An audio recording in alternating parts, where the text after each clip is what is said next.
Guns, tanks, stealth jets, and lasers? The US military has a pretty advanced army, and buried in those vaults are some of the strangest weapons ever invented. Here are the craziest military weapons the army still uses today. Number 20. Atchison Assault Shotgun.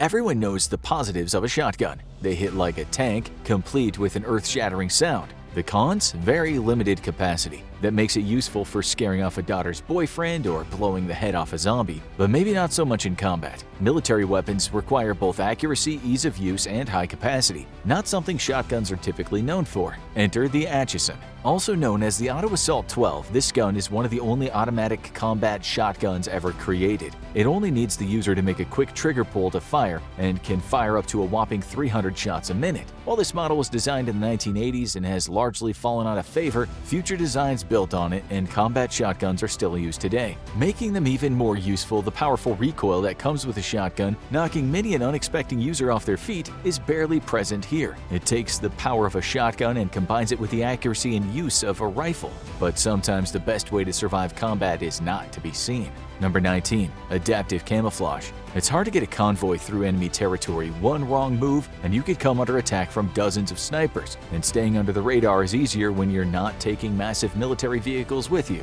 Camouflage has been used by militaries for thousands of years, often as simple as the color of clothing soldiers wear. But disguising something large like a tank is a different story. In 2011, that all changed as BAE Systems announced an incredible new program that could protect convoys from enemy eyes. But could someone really make a tank invisible? Surprisingly, yes. The adaptive camouflage system was simply surprisingly effective. The sides of the armored vehicle would be covered with around 1,000 hexagonal panels that would take thermal images of everything around the vehicle. They would then reflect what was on the other side, creating an image of an area without the vehicle in it. Alternatively, the camouflage could reflect the chosen image, like a harmless car driving through, to eliminate suspicion. The infrared stealth system remains one of the top choices for high-tech camouflage available today. Sometimes what an army needs is strength. Number 18. Hulk. No, they're not dropping a green giant guy on the enemy, although that would be pretty effective. The Human Universal Load Carrier was an attempt by Berkeley Robotics starting in the year 2000 to see what a human can do when given a little assistance. Carrying equipment is one of the biggest challenges of the Army, and it often makes it hard to travel from one location to another. So, the scientists asked, what if we could increase a soldier's carrying capacity? By how much? How about an inhuman 200 pounds while traveling 10 miles an hour? And all it would take was a simple exoskeleton. The Hulk was designed to fit around the legs and back, providing support and a powered assist while carrying a massively heavy backpack. Powered by batteries, it would run for up to 8 hours while marching and could operate for days with lighter use. While it did perform up to par for weight and none of the troops using it were injured by the weights, the Army wasn't quite satisfied with the freedom of movement it offered, and it could cause strain on muscles. While it's not currently used in combat, interest in the project remains, bringing us all a little bit closer to being Iron Man. In combat, the most important factor is none other than accuracy. Number 17. Precision-guided firearm. In today's Army, many of the soldiers are trained marksmen, but many only get basic training. And in the event of a draft, it's likely some would be thrown into combat with only a few weeks of training. That's why today's military is focused on how to take a little of the work off the soldier and onto the gun itself. The precision-guided firearm is an upgraded sniper rifle that not only has the traditional tracking scope, but comes with wireless smart technology to pick up data to make it easier to hit your target. And when we say pick up data, we mean all of the data. The most advanced of all these weapons can hack into a local and larger network to pick up data from voice and video all around. The digital scope can also provide visual assistance for locking onto the target, similar to how fighter jets often have precise targeting mechanisms. If this sounds like super spy territory, that's because it is, and many of these weapons can track targets and figure out the best possible vantage point to hit them from, without much input from the man behind the scope.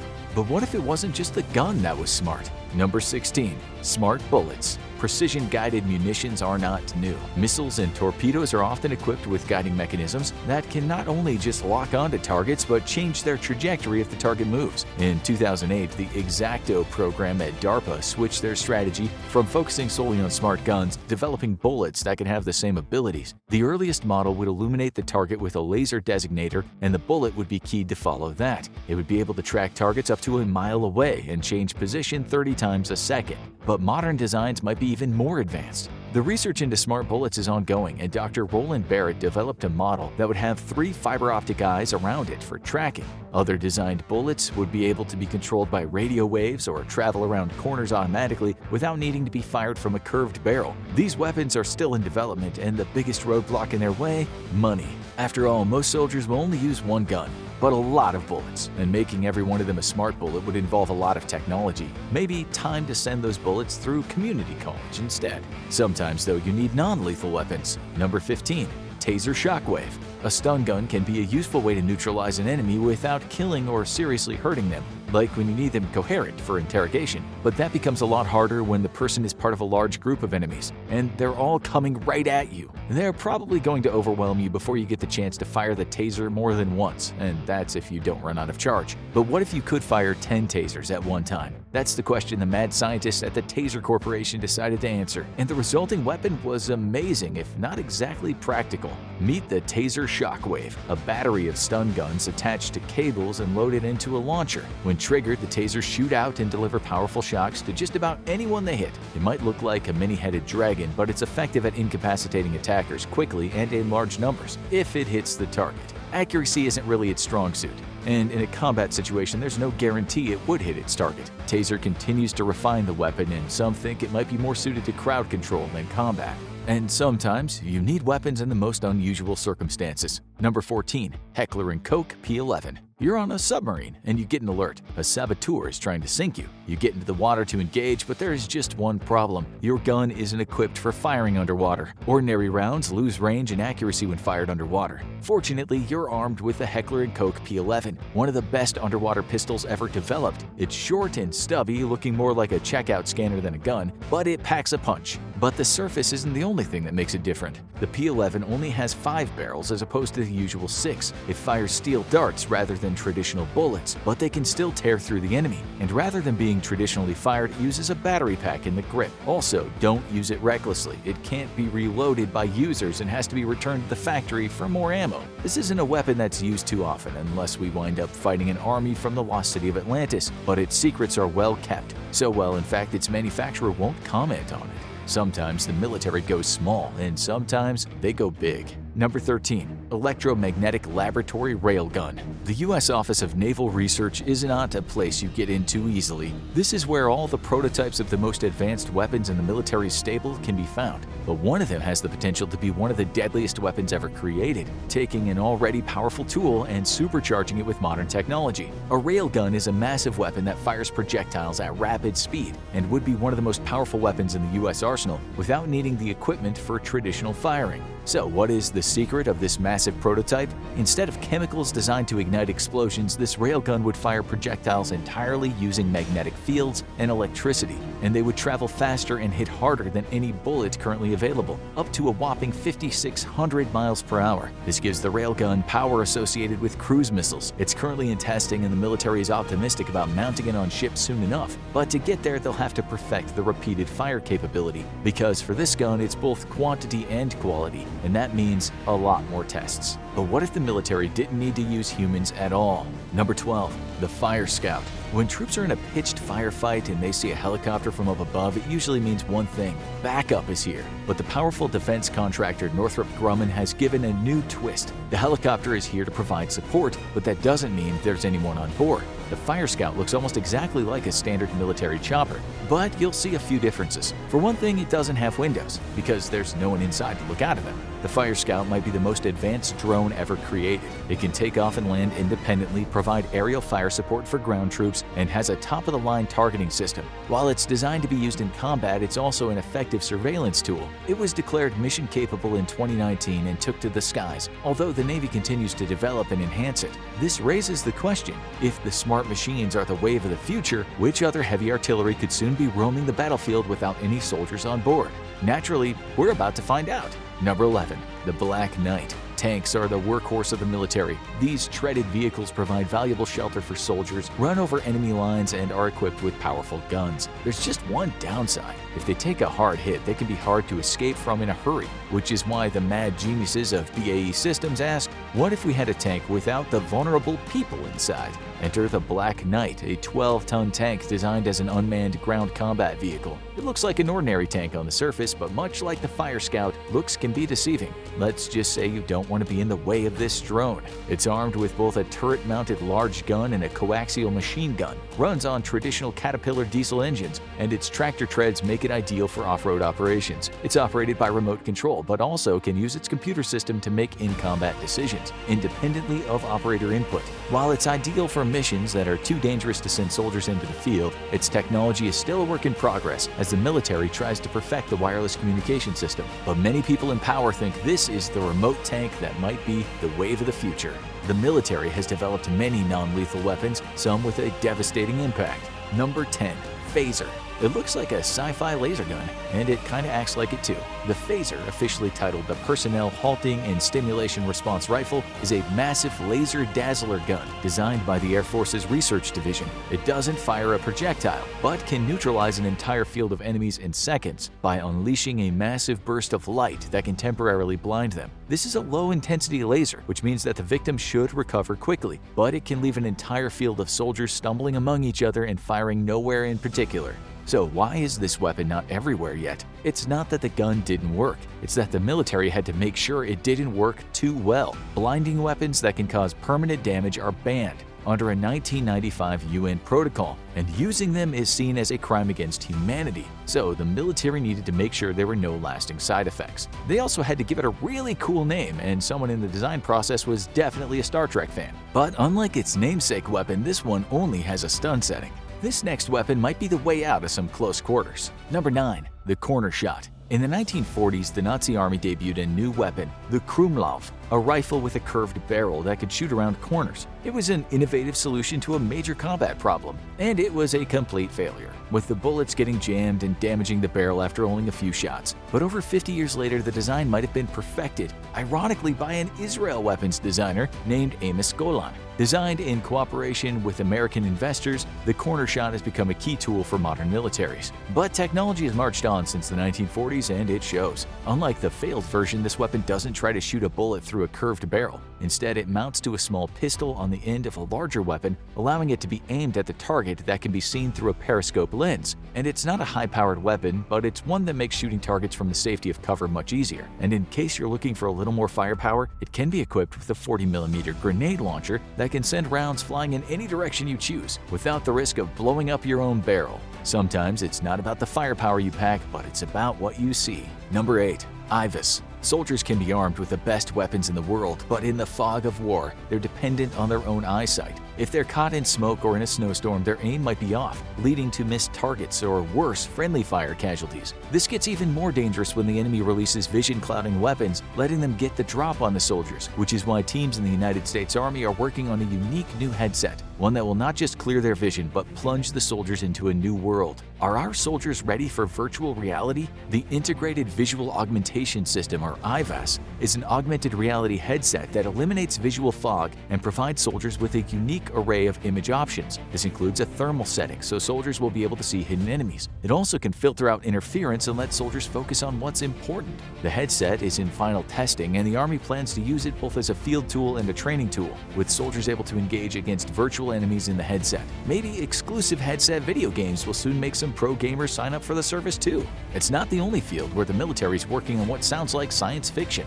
Number 7. Quantum Stealth. Guy Kramer comes from Canadian innovation royalty, being the grandson of the man who invented the first walkie-talkie. But he might be looking to outdo his granddad by cracking a concept H.G. Wells invented in fiction over a century ago. How do you turn someone invisible? The military has been working on a vehicle camouflage for a while, but options for mobile soldiers are much limited. That's where quantum stealth comes into play, a long-term project between Kramer's company Hyperstealth and military officials in both Canada and the USA. So what's the secret to his innovation? The keys to quantum stealth are being kept close to the military's chest, but what we know is that quantum stealth uses lenticular lenses, the same technology seen in 3D movie posters. The lenses refract light according to the angle they're viewed at, and the way that they're arranged creates dead spots where the object isn't visible, but the background is. While it doesn't render the subject completely invisible and can create a blurry spot, it's more than effective enough to confuse a soldier observing from a distance. So it's no surprise the government is investing heavily in the technology.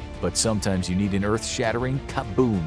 Number 6. XN1 Laws. Unleash the death ray. Laser weapons are part of science fiction lore, but the US government doesn't want to destroy any planets with them, we hope.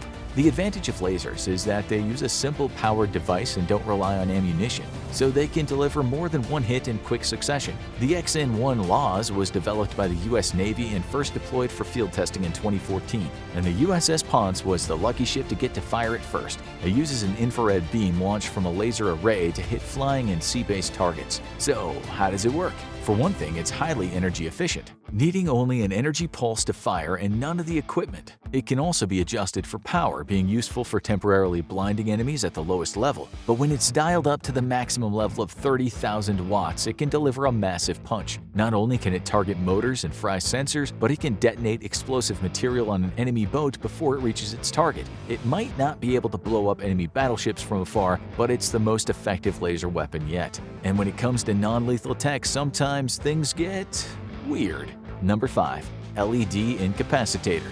The enemy is advancing, and the only thing that will defeat them is a flashlight? Well, not just any flashlight. The LED Incapacitator is one of the oddest weapons designed by the Department of Homeland Security's Innovation Research Office, and it's largely designed for use at border crossings and other locations where confrontations with suspicious individuals who might be carrying contraband are likely. Rather than using a traditional weapon, this weapon unleashes a series of random pulses of multicolored light, which switch frequencies often and cause pressure on the brain, and the effects can be messy. The first symptom is a severe headache, and subjects can experience temporary blindness because their eyes can't adjust to the flashing lights. But they also can't focus, become disoriented, and are hit with a wave of nausea, which is why this weapon has earned the nickname the Puke Ray. It's largely an effective weapon against individual targets, but some subjects have been proven largely immune.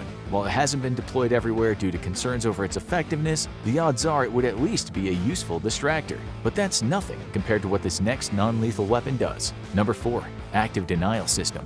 The U.S. military and defense contractor Raytheon wanted a way to maintain perimeter security and crowd control without having to rely on live fire, and they developed an option that comes out of science fiction. Known as the ADS, it works by firing an energy beam of similar wavelength to the way a microwave oven works. But instead of heating up your frozen burrito, the ADS is going to heat up you. It activates the water and fat molecules in the skin, suddenly heating them and creating a painful effect that sends anyone hit with it running. But surely, microwaving people can't be ethical, right? While the technology is scary, the effects have been minimal. A microscopic percentage of those affected develop minor burns and blistering, while most retreat from the painful sensation without suffering any obvious injuries. While the device could seriously hurt someone if focused on them, the device is intended to protect perimeters and deter people from entering, meaning they'll have the option to run away as soon as they feel the heat. Authorities are now exploring deploying it in both theaters of war and as a way to keep prisoners from escaping over the fence. This next weapon raises the question, is James Bond becoming real?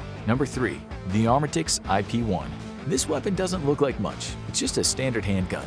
But if the agent carrying it gets attacked and disarmed, the enemy grabs their gun, they'll be in for an unpleasant surprise. Because it doesn't matter how many bullets are in the chamber, that gun is not firing. The Armatix IP-1, developed by a famous German firearms manufacturer, is notable for being one of the most advanced smart guns in the world. Not only is it optimized to be safe and easy to fire and equipped with a camera, but it can only be fired by its authorized user, and it pulls that off with an unassuming accessory. The Armatix IP-1 comes in 2 parts, the gun and the wristwatch it's linked to. It might look like a standard accessory, but it's actually an RFID system that communicates with a handgun and can wirelessly affect it when within 10 inches. If the gun is separated from the watch wearer, it becomes a paperweight. This is one watch battery you don't want to run out, so it indicates the charge on both parts, and it comes with a targeting system that can identify and only fire toward the assigned target. It's not a surprise that this gun is not only being considered for classified missions, but many people want some of its features added to standard guns. But what's the ultimate frontier in combat? It just might be droids. Number 2. Modular Advanced Armed Robotics System. What's better than armed combat vehicle drones? How about an armed robotic soldier that can head into battle instead of humans? We might be a long way from the cyborg wars, but that hasn't stopped the Defense Department from dreaming big. They've been experimenting with combat robots for a while, and the current models are more advanced than ever. Coming soon to a battlefield near you, the Mars, a nearly 400-pound robot armed with sensors, weapons, and cameras, and it's packing more firepower than any human could carry. How much? How about a machine gun? 4 grenade launchers, the capability to fire non-lethal gear like tear gas, as well as laser dazzler and a loudspeaker for communicating safely with the enemy. For non-combat missions, the Mars can be equipped with the ability to carry up to 120 pounds. While some combat robots are designed for artificial intelligence, the Mars is more analog, controlled by an operator at base like a drone. But it doesn't need to be a smart robot, it's got enough brawn to make up for the brains. But there's one more robot in the field that might take you by surprise and make you say, "What a good boy." Number 1. Robot dogs. A battlefield is stressful enough, but imagine seeing a large 4-legged animal approaching you. It looks kind of like a dog, but the proportions are off and it's moving fast. This isn't some weird desert beast, it's one of the military's most popular innovations, the Big Dog. This 4-legged military robot was developed by Boston Dynamics and DARPA in 2005 for equipment carrying purposes, essentially replacing the pack mules of old. Its 4-legged system would let it overcome rough terrain, and each one would have a complex onboard computer. But sometimes reality defeats innovation. The Big Dog project didn't work out for carrying military equipment because they were too loud for combat. Turns out all those moving parts aren't quiet. But this wasn't the end of the project. While the original shut down in 2015, a smaller all-electric model with a lower carrying capacity was soon introduced, and many current models are being equipped not just with carrying capacity, but with non-lethal defense capabilities. That means these robot dogs have a bite, and they might just be coming to a city near you. The U.S. has sent nearly $30 billion worth of aid to Ukraine, with a significant chunk of that being military equipment. The equipment has directly supported the nation's stunning counterattack, with U.S. equipment taking center stage in shaping the battle before it was even launched. Russia is now finding out why the U.S. doesn't have free healthcare. But what equipment has the U.S. sent? And why does it seem like Russia is helpless against it? Javelin. A week after Russia's invasion of Ukraine, there was one name the Russian army and the rest of the world had become very familiar with: Javelin.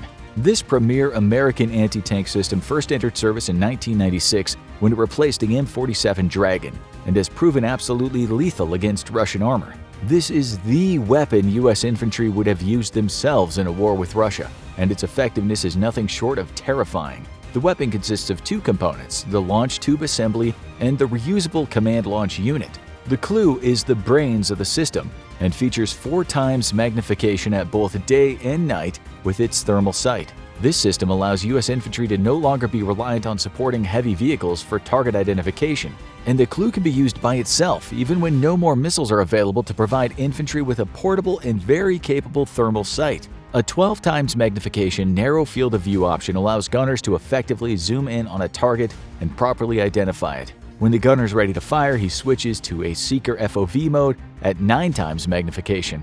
This is effectively now being fed into the missile guidance unit. With target selected, the gunner squeezes a second button and the missile is on its way to deliver 19 pounds of supersonic tandem charge high explosive American freedom to its target. In order to defeat modern reactive armor, the Javelin missile features 2 warheads that detonate in rapid succession.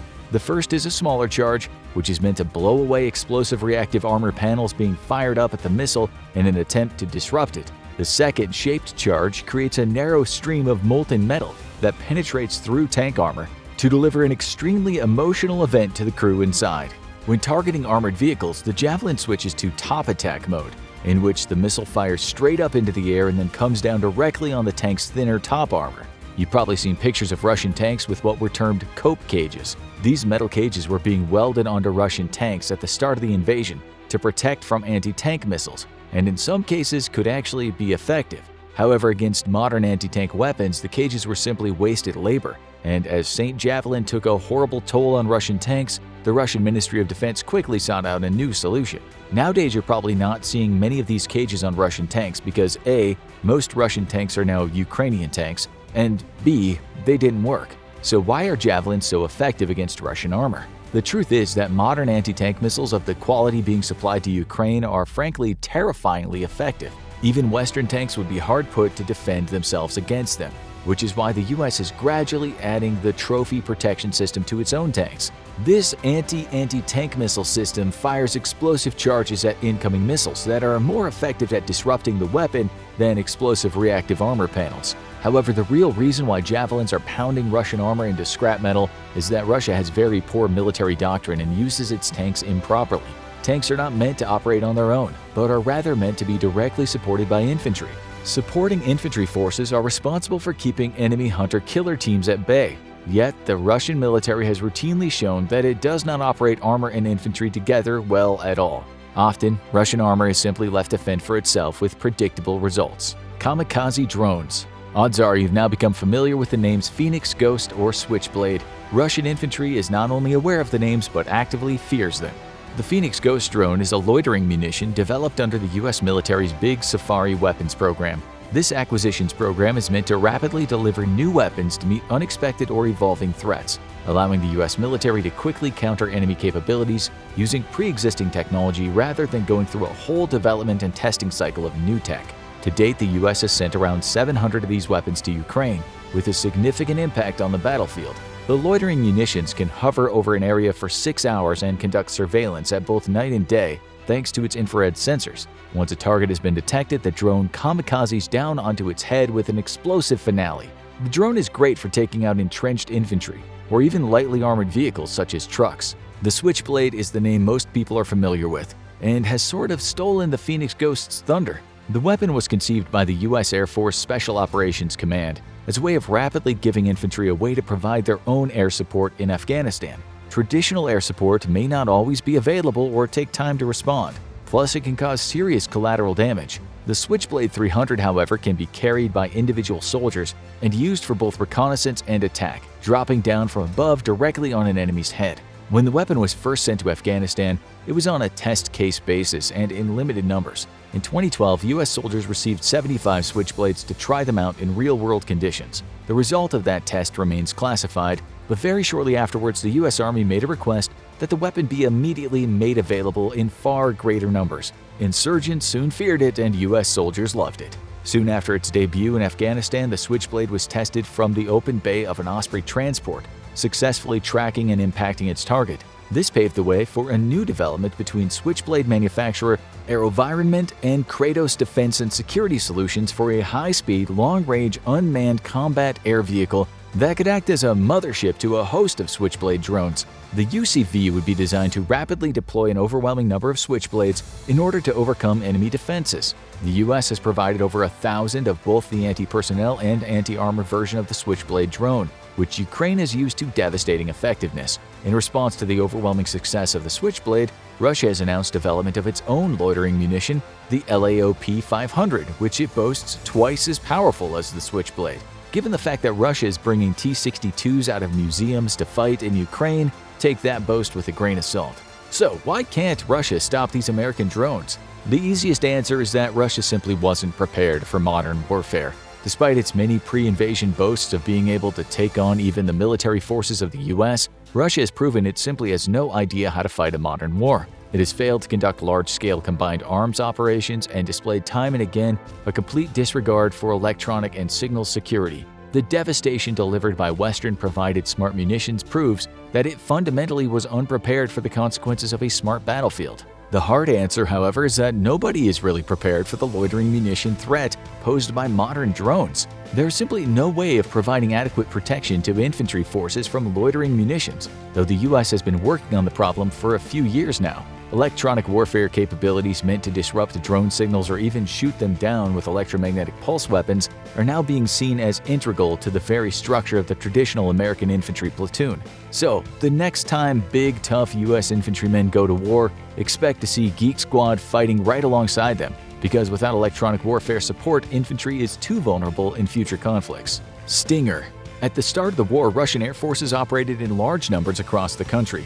By now, Russian rotary aviation is conspicuously absent from the front lines. The reason is the US-made FIM-92 Stinger and similar platforms provided by other Western countries. Russian aviation is having traumatic flashbacks to the Afghanistan war, when its helicopters were mauled by US-supplied Stingers. Today, the weapon system has been updated but remains relatively the same as it was when liberating communist aviators from their earthly troubles in 1985. The Stinger is a shoulder-fired man-portable air defense weapon, or MANPAD, that can engage targets up to 3,800 meters away, making it perfect for taking out low-flying aircraft such as helicopters. Its smart seeker head can differentiate between the exhaust plume of an enemy aircraft and its engines, helping it home in for a successful kill. To fire the weapon, a battery coolant unit, or BCU, is inserted into the gripstock.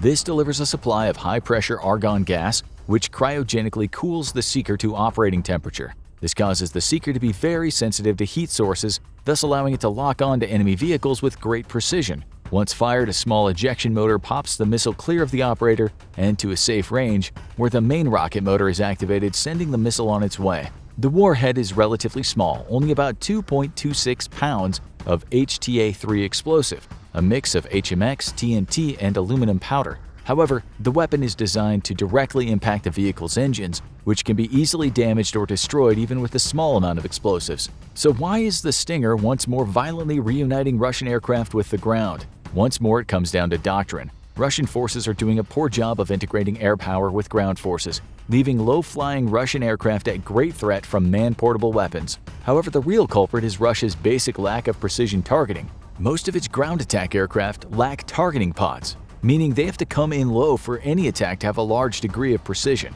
This puts them directly under the threat of the Stinger.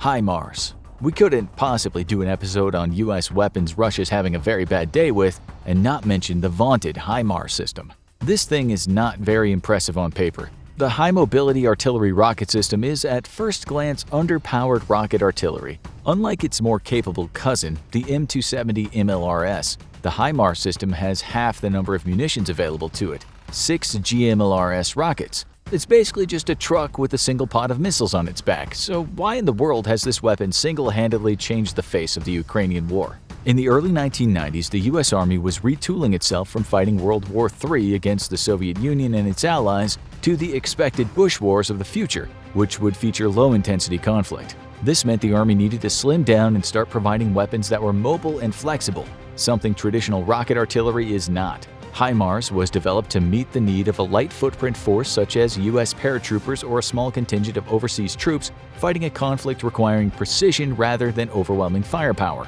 Mounted on a truck, the system has far greater mobility and speed than any of its tracked cousins, and this was a huge draw for a future low-intensity conflict. However, it was exactly this capability that would make HIMARS so valuable to Ukrainian forces. Faced with overwhelming numbers, Ukraine needed a platform that could rapidly deliver a fire mission and then flee before enemy counter-battery fire or air support could respond. Traditional tube artillery would be based around areas in Ukraine, could enact some form of air defense which protected them, but made them very inflexible weapons. HIMARS, however, could quickly drive to a launch site, pop off its missiles, and drive away in minutes, allowing the weapon system to be anywhere it needed to be with short notice. But it's HIMARS's precision and range that makes it truly deadly. Each of the 6 GLMRS rockets have a range of 57 miles and are armed with precision warheads. This gives Ukraine the ability to punch behind enemy lines at targets out of range of traditional tube artillery, which has a range of around a dozen or so miles. But it's the precision that really matters, because each rocket can be programmed to hit a specific target or to double up and defeat enemy fortifications, striking exactly at their weakest point. The error radius of HIMARS is classified but believed to be no more than a few meters at most, and is likely far, far less than that, given the history of US smart weapons. With just a dozen of these weapons at the start of summer, Ukraine began to batter Russian command posts and logistics nodes, leading to an immediate effect on the battlefield as Russian forces were slowed to a crawl. As they contended with the chaos being wreaked behind their lines, Russia quickly moved to neutralize the weapon, dedicating large amounts of air power and special operations forces to locating and destroying these mobile rocket launchers. Within weeks of the deployment of HIMARS to Ukraine, Russia claimed it had destroyed all of them, yet the US confirmed that not a single HIMARS had been lost in combat. Was Russia lying? Normally the answer to that question would be yes, but in this case they actually might have been telling the truth, at least from their own point of view, because the weapon is mounted on a generic heavy-duty truck frame. Ukraine created multiple HIMARS decoys using trucks painted green. Other decoys were mere mock-ups made of wood, and it's confirmed that Russia has destroyed at least 10 of these decoys with Kalibr cruise missiles. Russia took the bait and expended significant effort and resources better used elsewhere to find and destroy these fake HIMARS, leaving the real HIMARS safe from attack. The US quickly agreed to supply Ukraine with more HIMARS, and the nation now has just under 24 of these platforms with plans for more to be delivered. As of September 8th, Ukraine has struck 400 Russian targets with the weapons, making it the hardest working weapon in the Ukraine war, and one that has forced Russia to radically rethink how it deploys its forces. No longer safe behind the front lines, Russian command and control nodes and logistics hubs have been forced out of HIMARS range, which means the rate of the offensive has slowed to a crawl as units have to wait even longer for resupply. Russia has threatened to retaliate against the United States for further deliveries of the weapon system, but given that it can't handle 16 of these and the U.S. Army is equipped with over 400, it seems Russia's mouth is cashing checks its military can't cash. Somewhere in the east of Ukraine, a drab green military truck roars to life and pulls out of its temporary shelter inside some trees. On its back is a single pod of 6 227mm rockets. Despite having less power than a traditional multiple rocket launch system, this single truck is the deadliest weapon in the Ukrainian war. The driver clears the trees and the crew gets to work. As the rocket pod lifts up off the bed of the truck on its own and swings to the left, targeting data provided by the U.S. satellites and secret intelligence sources is fed into the firing computer, which in turn programs each rocket with its own impact point. Once ready, a simple press of a button sends 6 of the big rockets screaming into the sky. As soon as the last rocket clears the launcher, the truck is already on the move. This single piece of rocket artillery provided by the United States is Ukraine's most important weapon and is the single most hunted piece of hardware of the entire war. Russian troops are on the hunt for each and every one of these 16 trucks currently in the nation, and their commanders have been ordered to expend any amount of life required to destroy them. Thus, the trucks are constantly on the move, never staying still in one place for long and always under heavy cover when idle. They pop out of their tree cover or camo netting to fire a salvo, and then immediately retreat to avoid counter-battery fire or an air attack. It's a dangerous game of cat and mouse, but to date, the Ukrainians have been winning to devastating effect. The truck is long gone by the time its rockets find their target. Several dozen miles behind enemy lines, well out of reach of any other artillery, Russian Colonel Andrei Vasilyev, commander of an elite paratrooper regiment, is taking a meeting with his senior officers. To date, Russia has lost a whopping 55 colonels in its half-a-year effort in Ukraine, a casualty figure so staggering the only parallel is from the Second World War. Thus, Colonel Vasilyev has taken great pains to keep his exact location a secret, but U.S. intelligence has found him and transmitted the GPS coordinates of his secret command post to the Ukrainians. One rocket impacts the command post with a precision of half a meter, instantly incinerating the good colonel and his officers. For him, the war is over. But for those Russians still living, the deadly rain of rockets continues. Supplies and ammunition for artillery pieces is destroyed, as dozens of other soldiers are killed or wounded in the precision strikes. Colonel Andrei Vasilyev is now the 56th Russian colonel to die in Ukraine, but he won't be the last. And a large part of Ukraine's stunning success in recent months is all down to one single gift from the United States, the High Mobility Artillery Rocket System, otherwise known as HIMARS. The impact of HIMARS in Ukraine cannot be understated. While the Javelin has become the patron saint and protector of Ukraine, this American weapon is far deadlier to the Russians than even the Javelin, and that's thanks to its range and precision. With just 12 of these weapon systems in the country, Ukraine has ground the Russian offensive to nearly a complete halt. But how in the world could so few weapons be giving Russia so much trouble? And why can't Russia overcome such tiny numbers of U.S. weapons? The HIMARS was developed in the late 1990s for use by the U.S. Army. The system is not much different than any other rocket artillery, save for the fact that instead of the 2 rocket pods used by the Army's M270 MLRS, HIMARS has only 1 pod for greatly increased mobility. This allows the system to very quickly move into firing position and then escape before enemy counter-battery fire or a ground attack mission arrives on scene. And it's why Russia is having such a great difficulty neutralizing the dozen units provided to Ukraine. HIMARS can be loaded with a standard 6-rocket pod or can carry a single tactical ballistic missile with a quick conversion. Its rockets have a range of between 1.2 and 190 miles, or up to 190 miles when using the Army's ATACM surface-to-surface missile. It can even be equipped with a SLAM-RAM missile, surface-launched variants of the AMRAAM anti-aircraft missile. But its versatility doesn't end there, because unlike any other rocket artillery in the world, HIMARS can even engage targets while loaded up on a transport ship. In October 2017, the U.S. Marine Corps fired a single rocket while at sea from the deck of an amphibious transport dock ship, successfully hitting a shore target with precision. This now makes HIMARS deadly not just on the land, but even when it's still loaded on a ship and waiting to be delivered. The weapon system saw wide use in the Iraq-Afghanistan conflicts, and in a prelude of what was to come if Russia had been paying attention, HIMARS's high precision allowed it to target Taliban commanders' hideouts in October of 2010, forcing them to flee the country temporarily. With its impressive range and precision, HIMARS has fired over 400 rockets at Islamic State militants since November of 2015, and the year after it fired rockets into Syria in support of Syrian rebels there.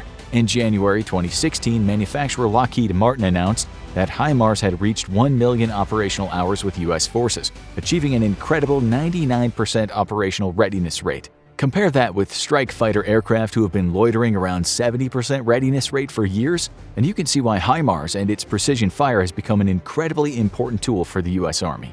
And now it's the most important tool in the Ukrainian Army. Russia must have been sleeping through the last decade, because upon making an appearance in Ukraine, HIMARS' impact was immediate, pun intended. The first 4 units arrived on the 23rd of June, and just 2 days later, they were in use against Russian forces, killing over 40 Russian soldiers on a precision strike at a military base in Izyum.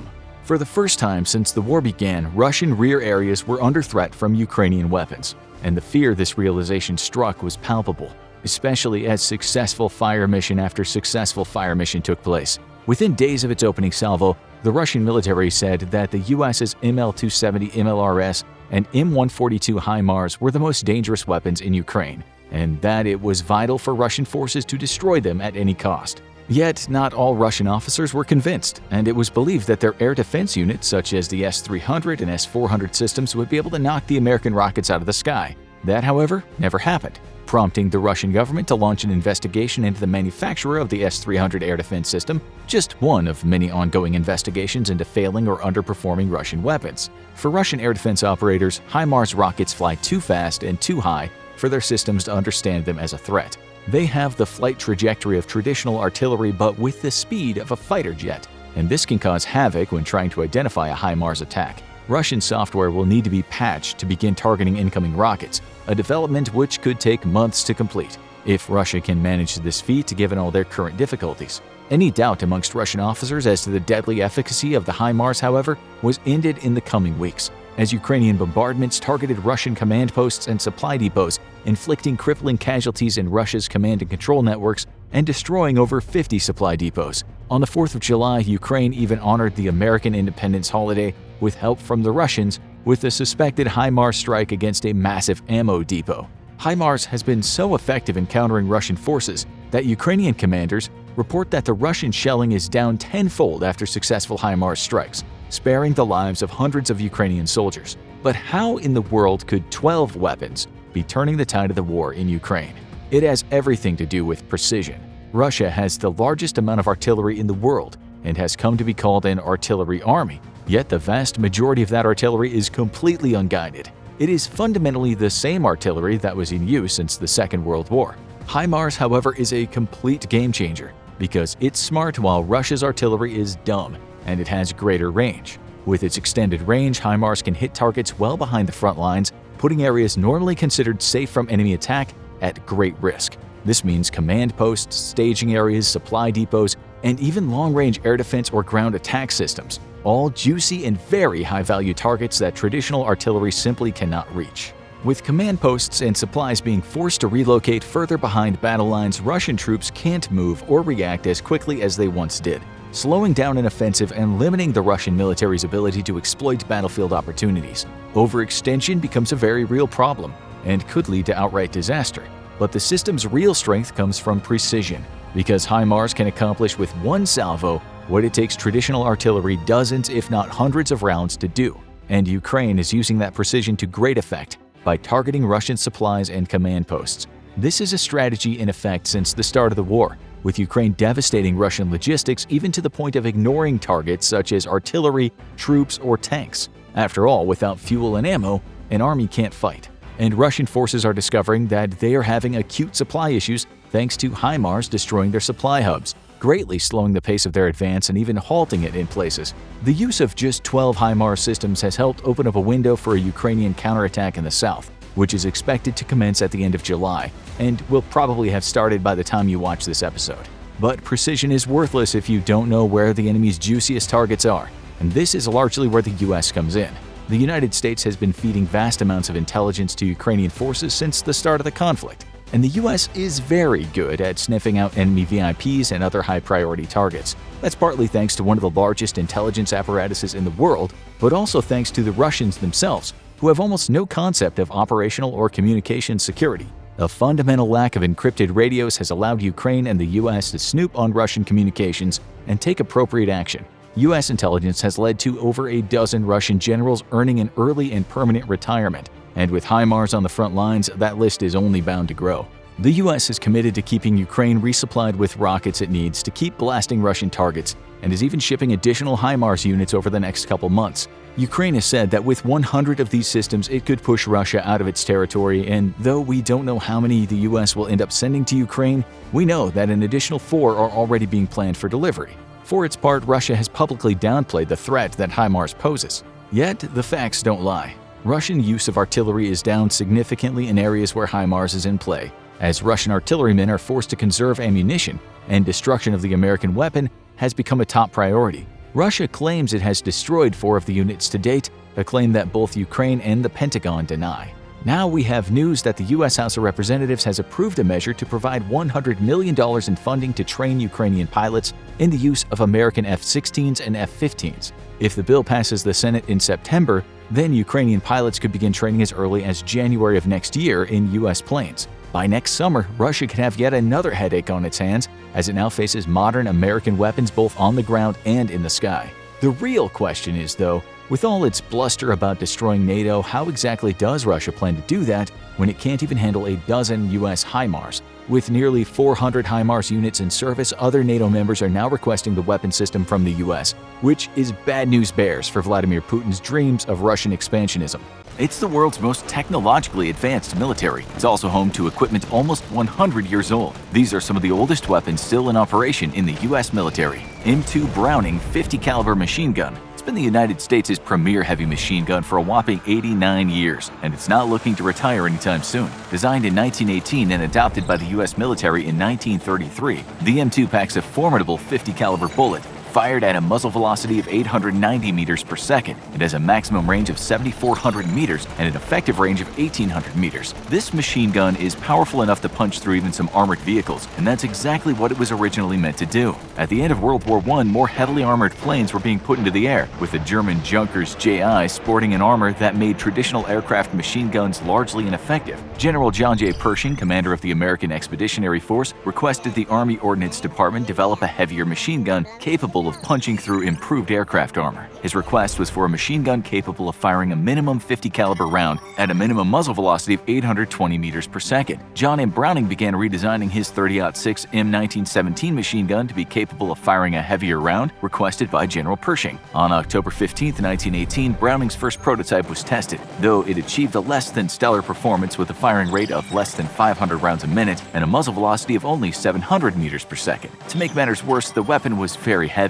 compared to lower caliber models, was difficult to control when firing fully automatic, and was too weak to punch through armor while firing too slowly to be effective against enemy infantry. Browning got unexpected aid when a shipment of German T. Gewehr 1918 anti-tank rifles and their ammunition were seized by American forces. The German rounds had an 800-grain bullet with a muzzle velocity of 820 meters a second and could penetrate 1 inch of armor at 230 meters. Using the German rounds as inspiration, Winchester worked on improving the 50 caliber's cartridge, eventually leading to an effective round that achieved most of what the Army had requested of it. From 1921 to 1937, American aircraft were equipped with an experimental water-cooled version of the machine gun. These trials helped to refine the various versions of what would become the M2, formally adopted by the United States before World War II. By the time the war broke out, the machine gun was standard on nearly every American aircraft and was used in everything from anti-materiel to infantry support and even air defense roles. Today, the 50 caliber enjoys service alongside American troops in every theater of operations and has been involved in every American conflict since World War II. Modern 50 calibers can be equipped with several different types of ammunition, including M33 ball rounds for personal and light material targets, M17 tracer, M8 armor-penetrating incendiary, M20 armor-penetrating incendiary tracers, and newer saboted light armor penetrator rounds capable of punching through 1.34 inches of steel armor at 500 meters. The M2, nicknamed the 50 or Mod Deuce, is such a good weapon it outperformed an intended replacement in the 60s, and a current modern replacement for the weapon was canceled. This means the U.S. military will continue carrying the fearsome M2 into battle for decades more to come. Our next weapon system is not as old as the M2, but current plans are to keep it in operation for almost an entire century. CH-47 Chinook.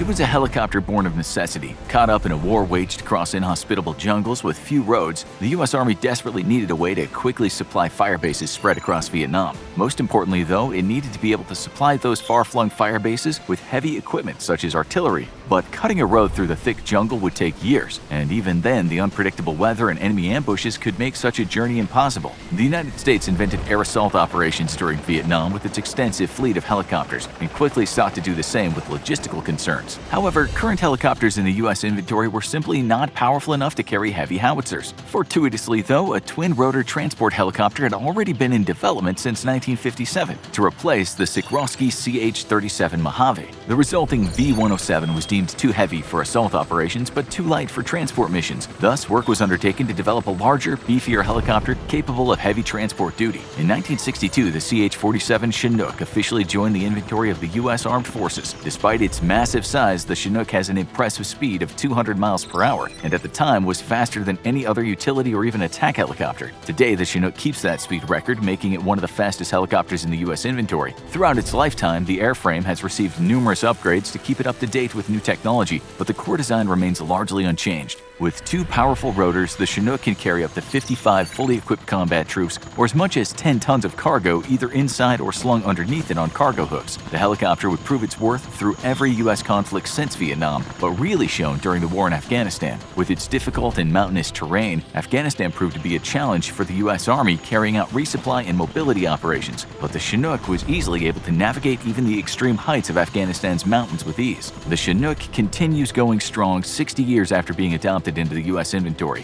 The Army's future vertical lift program will eventually deliver a replacement for the Chinook, but will focus first on a replacement for the UH-60 Blackhawk. In the meantime, future upgrades will keep the Chinook in operation for a predicted 99 years. Our next weapon is not just old, but proved to be so good at its job that its use was even expanded within the U.S. military. Carl Gustaf Recoilless Rifle. In service since 1946, the Carl Gustaf 8.4cm recoilless rifle is perhaps the most successful anti-tank weapon ever made, and the U.S. military plans on continuing to use it for a long time. The Carl Gustaf M1 was developed in 1946 by Hugo Abramson and Harold Jeans at the Royal Swedish Arms Administration. The weapon was developed with the help of knowledge gained from the operation of American bazookas, British Piats, and German Panzerschreck during the war, building on the strengths of each while making its own innovations. The greatest of these innovations was the use of a rifle barrel to spin stabilize an explosive round, negating the need for a projectile to be outfitted with fins and thus reducing weight and improving performance. Another improvement over the Allied and German World War II anti-tank weapons came in the form of developing the weapon as a recoilless system. A recoilless weapon ejects countermass from the rear of the weapon to negate the effect of recoil when firing. This allows the weapon to be much more accurate and to fire a larger projectile, while making the firing unit lighter and easier to use. Today, the Carl Gustaf is an extremely economical solution for the anti-tank and anti-material needs of any infantry unit, with a unit cost of just $20,000 and an ammo cost that ranges from $500 to $3,000 depending on the round. The weapon can fire up to 6 rounds a minute with a crew of 2,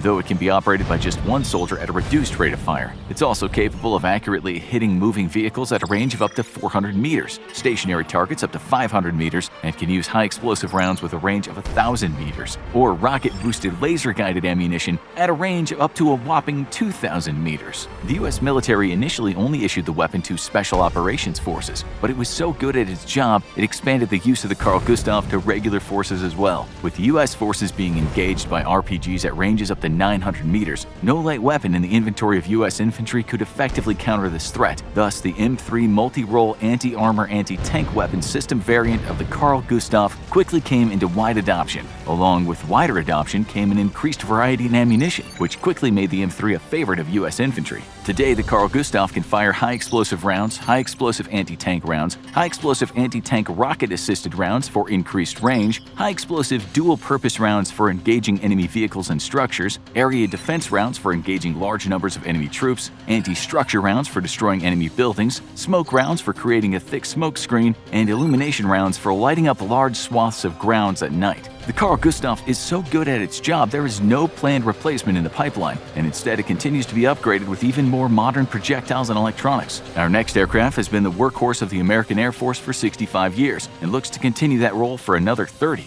The C-130 Hercules. During the Cold War, the United States knew it could be forced to fight in the most destructive conflict mankind could ever wage. Given the unprecedented destruction of even a non-nuclear conflict between itself and the Soviet Union, the U.S. needed to ensure it could still resupply forces across a devastated Europe. To that end, it called upon the C-130 Hercules, possibly the world's most rugged and versatile cargo aircraft. Its primary selling point was its ability to operate out of makeshift airfields, a key concern for a U.S. military facing a very real probability of having Allied airfields knocked out of commission by Soviet forces. Its requirements, however, were set in the years after the Korean War, when the U.S. realized it needed dedicated military cargo aircraft and not models adapted from civilian use. The C-130 would be specifically designed to be a modern military cargo plane with a capacity of 92 passengers or 72 combat troops. Alternatively, it could fit 64 paratroopers and all of the equipment they need instead. The use of 4 turboprop engines gave the aircraft greater range and gas mileage than a turbojet variant, and explains why it remains in use throughout the modern age. With few core design changes, the C-130 remains in service with various configurations, including the vaunted AC-130 gunship,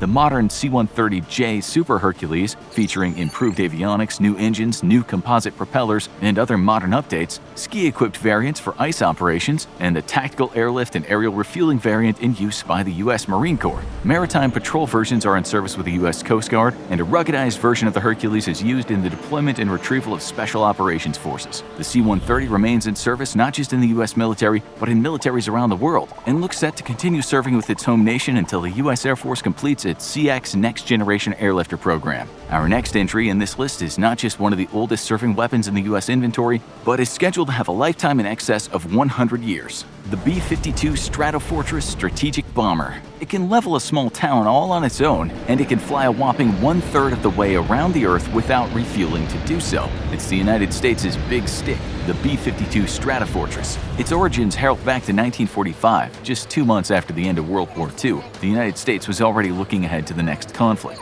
The Air Materiel Command put out requests to aircraft manufacturers for what would become the heavy bomber of the future. This aircraft would need to carry out missions far from home and operate without the aid of advanced bases in other countries. In other words, this big bomber needed to have a great enough range that it could strike anywhere in the world without worrying about securing ground bases in other countries to do so. It was to have a crew of at least 5 turret gunners to defend the aircraft and a 6-man relief crew for long-range and long-duration missions. The aircraft would need to cruise at a minimum of 300 miles per hour at a height of 43,000 feet and be capable of hitting targets 5,000 miles away. For defense, it would carry 20mm cannons, and on the offense, it would drop 10,000 pounds high explosives. For the next several years, Boeing and the U.S. military would go back and forth on design changes, finally landing on the B-52 we recognize today in 1952. The aircraft would go on to break many records, shockingly even speed records, setting a world speed record of 560.705 miles per hour in 1958, only to be broken that same day by another B-52 flying at 597.675 miles per hour. That speedy bomber would eventually be outrun by a smaller jet aircraft, but the big plane continued to set and break records in endurance with a whopping 12,532-mile unrefueled flight in 1962.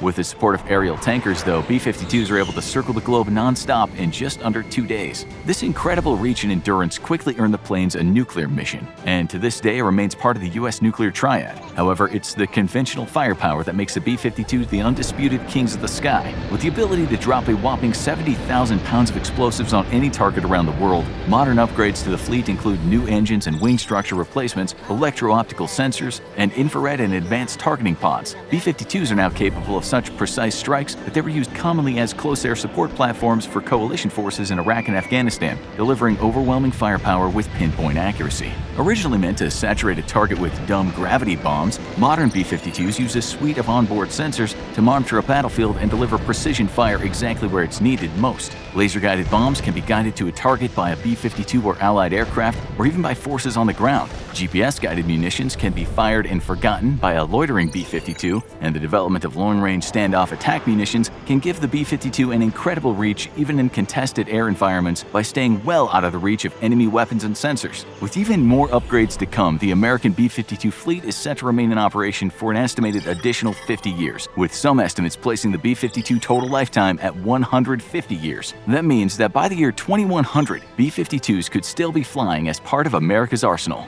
After over a year of asking, Ukraine is finally getting the Army Tactical Missile System, more famously known as the ATACMS. and it's going to absolutely ruin Russia's plan to take over Ukraine. Ukraine's been asking for ATACMS since the start of the fighting, but the West unfortunately fell for Putin's fear trap. Quoting fears of escalation, President Joe Biden declined Ukraine's requests for the long-range precision missile, and these same fears of an imaginary escalation unfortunately delayed the delivery of badly needed weapon systems like the Leopard 2 and the Abrams tanks, Bradley and other IFVs, and the F-16s. We're not going to make any bones about this. While the West was browning its pants over making Putin and his ineffectual army angry, Ukrainians were dying. A lot of those dead Ukrainian civilians and soldiers both would still be alive if the West had provided heavy equipment much faster than it did. Of course, there is two sides to every coin, and after navigating the deadly intrigue of the Cold War, it's hard to blame the West for fears of an escalatory war on Europe's doorstep, especially when Russia still has more nukes than any other power on Earth. Even if most of those nukes are probably filled with potatoes, because corrupt generals sold the warheads and fuel off at the local flea markets for vodka. However, even Russia isn't completely suicidal. Sure, they'll happily send their soldiers off to certain slaughter, and defeating the enemy by hurling hundreds of conscripts at them until they ran out of ammo is a time-honored strategy taught in the finest of Russian military academies. But the Russian state still frowns on the idea of all-out nuclear annihilation for both itself and the world at large. If the world's blown up, where are the oligarchs going to sail their mega yachts to? And if it became clear that the Russian military was an ineffectual bunch of clown shoes, there was little reason except an unhealthy abundance of caution for not providing Ukraine with heavy weapons. Ironically, the nations who would be threatened if the war expanded to a hilariously one-sided conflict with NATO were exactly the ones who were sending their heavy equipment to Ukraine and calling on the West to follow suit. Poland practically drove its own tanks straight to the Kremlin, and would likely need very little provocation to do so even today. Gradually, policy has shifted, but one major taboo remained: precision long-range weapons. The US has stated multiple times it would not provide Ukraine with those weapons out of fear that it would use them to strike inside Russia, and it even made sure the rockets it provided for HIMARS have a limited range. This, however, is grossly unfair to the Ukrainian people, as Russia's free to launch attacks from its military facilities on its own soil against Ukraine without the risk of being struck back. Russia's complacency, fueled by confidence Ukraine wouldn't anger the West by attacking it directly, even led to the multiple humiliation invasions of Belgorod by Russian volunteer fighters such as the Freedom of Russia Legion and the Russian Volunteer Corps. These long-range weapons, though, are critical for Ukraine's military success, because without it, its forces are perpetually on their back foot. Even equipped with superior Western vehicles, Ukraine is finding it difficult to advance in the face of Russia's air cover and long-range artillery, with Russia's Air Force playing a reinvigorated role in the war and taking a serious toll on Ukraine's counterattacking forces at the moment. Russia also has the manpower advantage, and for now at least, the supply advantage. In a tit-for-tat exchange, Ukraine can never hope to win, no matter how many fancy tanks the West gives it, which is why the ability to strike deep behind the front lines is so critical for its success. Yet the West has been hesitant to give Ukraine the tools it really needs until early in May, when Britain said, "Hold my tea" and lingering colonial holdings, and went ahead and gave Ukraine dozens of Storm Shadow cruise missiles. Once more leading the way in breaking international taboos, Britain did what it did with tanks and told the world to ante up as it donated the weapon Ukraine needed to strike deep behind the front lines. Now we have confirmation that the United States is at least following suit with the ATACMS. Revealed as a line item for future funding for Ukraine, the US is setting aside about $80 million for ATACMS missiles to be delivered to Ukraine. This will net Ukraine about 50 or so missiles, though nobody would be surprised when it gets a hell of a lot more than that, as the West so far has kept many of its surprise weapons deliveries and their quantities close to its collective chest. To see just how much of a game changer they'll be, we only have to look at the effectiveness of the Storm Shadow so far. Nobody's quite sure which variant of the Storm Shadow Britain gave to Ukraine, but many have theorized it's the shorter-range export model. What we do know is that Russian targets as far as the Sea of Azov have picked up a nasty habit of suddenly exploding. With a range of 500 kilometers, or 1,795,200 Subway meatball marinara footlongs for our fellow Americans, Storm Shadow missiles can strike pretty much anywhere in occupied territory, and significantly outside of it if need be. In a typical Russian Ministry of Defense fashion, they've claimed to have shot down every single Storm Shadow delivered to Ukraine, as well as every Storm Shadow in the British inventory itself. However, recently a Russian colonel admitted in a public interview that Storm Shadow missiles were giving them significant trouble. According to the anonymous colonel, while Russian air defenses have gotten better at handling American HIMARS rockets, Storm Shadow was proving difficult to intercept. He estimated only a 50% intercept rate and blamed it on Storm Shadow's ability to maneuver and fly at low heights on its way to the target. The intelligent missile will frequently switch up its flight path, forcing an air defense unit to recalculate an intercept point for the incoming missiles.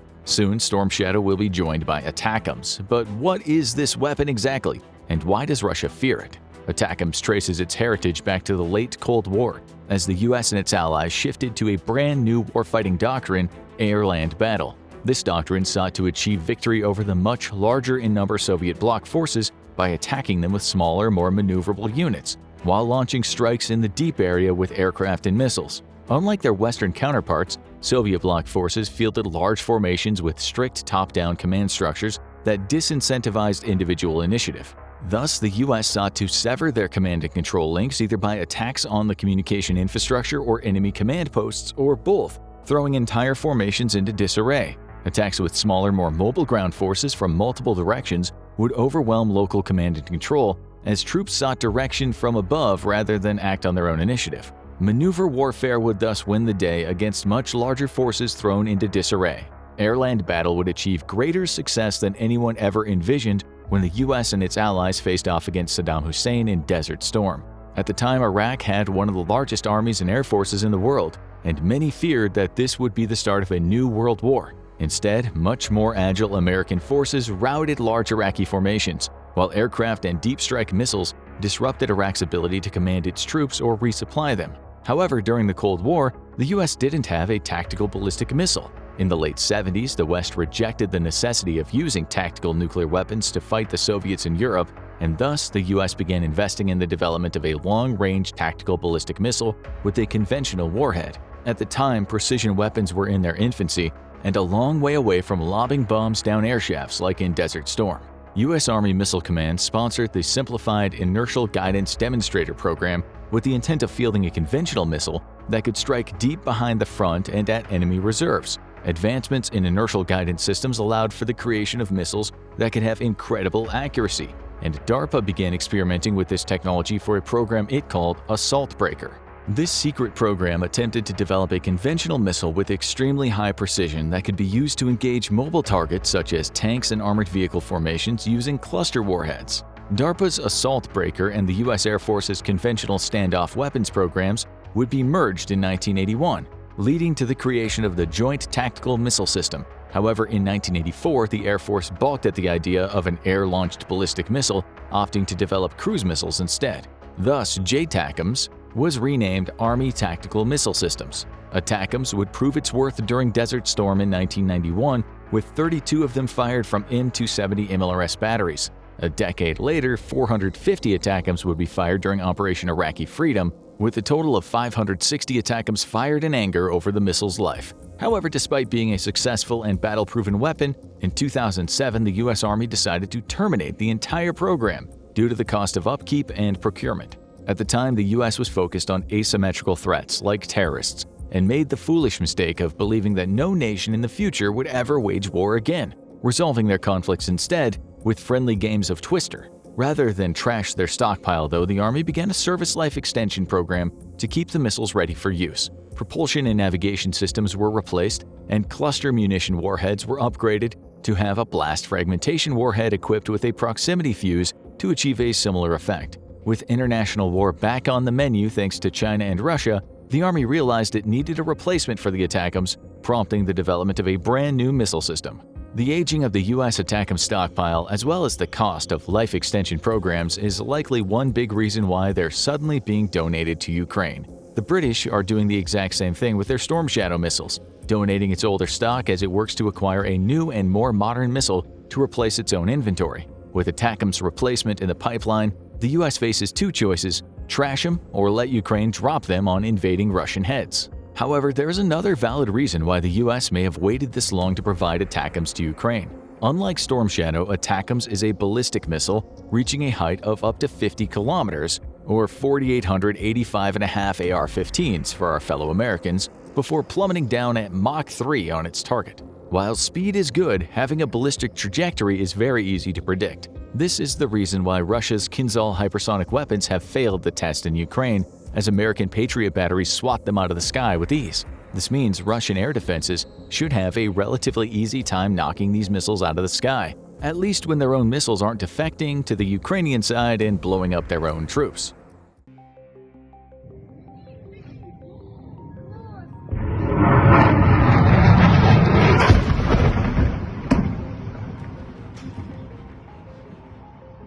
This is where timing matters, because as the war has progressed, Russia's stockpile of air defense missiles has dwindled. Ukraine has famously warned the West about a shortage of its own missiles, prompting an overly sensationalist media to sound the alarm bell that Ukraine would be out of missiles in weeks back in April. However, its missile shortage is real, which is why the US has dispatched engineers to try to figure out how to make Ukraine's Soviet S-300 batteries fire American air defense missiles. Russia's been tight-lipped about its own stockpile, but we do know that it's not producing many new missiles thanks to sanctions.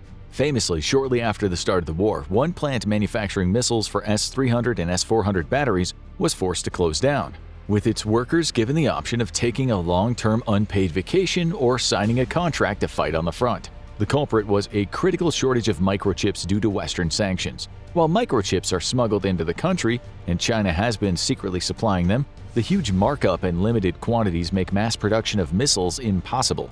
With air defenses significantly attrited or simply low on interceptors, now is the time for big fat ATACMS missiles to have a better chance of hitting their targets.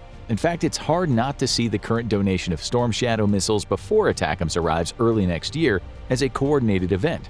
With a 50% intercept rate, Russia will have to expend many more missiles than normal to protect vital infrastructure, eating up inventory and helping clear the skies for the more vulnerable ATACMS. Once they arrive in the country, Russian forces all across the occupied areas will be in serious trouble. Storm Shadow features a significant warhead of 450 kilograms, or about 99.2 bald eagles for our American brothers and sisters. ATACMS, however, can fit a warhead of 600 kilograms, or 66.14 Thanksgiving turkeys for our fellow freedom fries-loving Americans.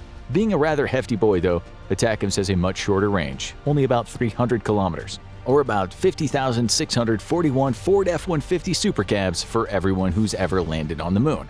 However, this range is more than enough to service most Russian targets in occupied territories. Further complicating the Russian situation is the fact that the ATACMS has an ace up its sleeve that its more nimble, tea-drinking Storm Shadow cousin doesn't. While Storm Shadow must be fired from either stationary ground stations, limiting its range, or aircraft for maximum range, ATACMS can be fired from M270 MLRS batteries already provided to Ukraine, or every Russian's favorite Uncle HIMARS. This makes ATACMS a highly mobile missile system that can strike when you least expect it and penetrate deep, while its operators drive away before they can be destroyed. This mobility is such a threat to Russia that it's dedicated significant effort to locating and destroying Ukrainian HIMARS vehicles, claiming to have destroyed every single one at least 3 times over. However, the US has confirmed that Ukraine has not lost a single HIMARS system since they made their debut last summer. Though it would be hard to blame the Russians on this one, since Ukraine has built dozens of plywood decoys, which Russia has definitely blown to splinters. So what can Russia do to counter ATACMS when it arrives? The first thing is try to get it to never enter Ukraine in the first place. Expect more empty threats and nuclear saber-rattling from Putin as the new year approaches, as he attempts to scare the West into not supporting further aid to Ukraine. This is why it's important to educate yourself and others. Russia cannot militarily escalate this conflict without resorting to nuclear weapons, and that's a losing proposition for everyone on the planet. But probably more for Russia, because again, their nukes are probably full of potatoes after conscripts stole the warheads and the wiring for cigarette money. A conventional escalation is simply impossible, with the Russian armed forces now officially being the second best military inside of Russia, after the Wagner PMC. The second thing Russia can do to counter ATACMS is, well, nothing. Its inability to intercept and destroy HIMARS batteries means it'll likewise be unable to destroy ATACMS as well when loaded onto their launchers, or while in transit or in storage. This is because Russia is not very good at intelligence and reconnaissance, and even worse at rapidly servicing targets of opportunity, all capabilities the US military has invested absolutely criminal amounts of money into. We may not be able to afford healthcare, but we can detect short-range Houthi rebel missile launches from orbit. and then put a missile of our own through their front window in return if we wanted to. Russia's ability to conduct even basic damage assessments is so bad that it can take up to a day or more to determine if an air or missile strike was successful before deciding to attack that same target again. This leaves it with no hope of interdicting ATACMS before they're launched. Though if it can replenish its air defense batteries, it's got a good chance of intercepting them after they're launched, at least when its air defenses aren't trying to kill their own side.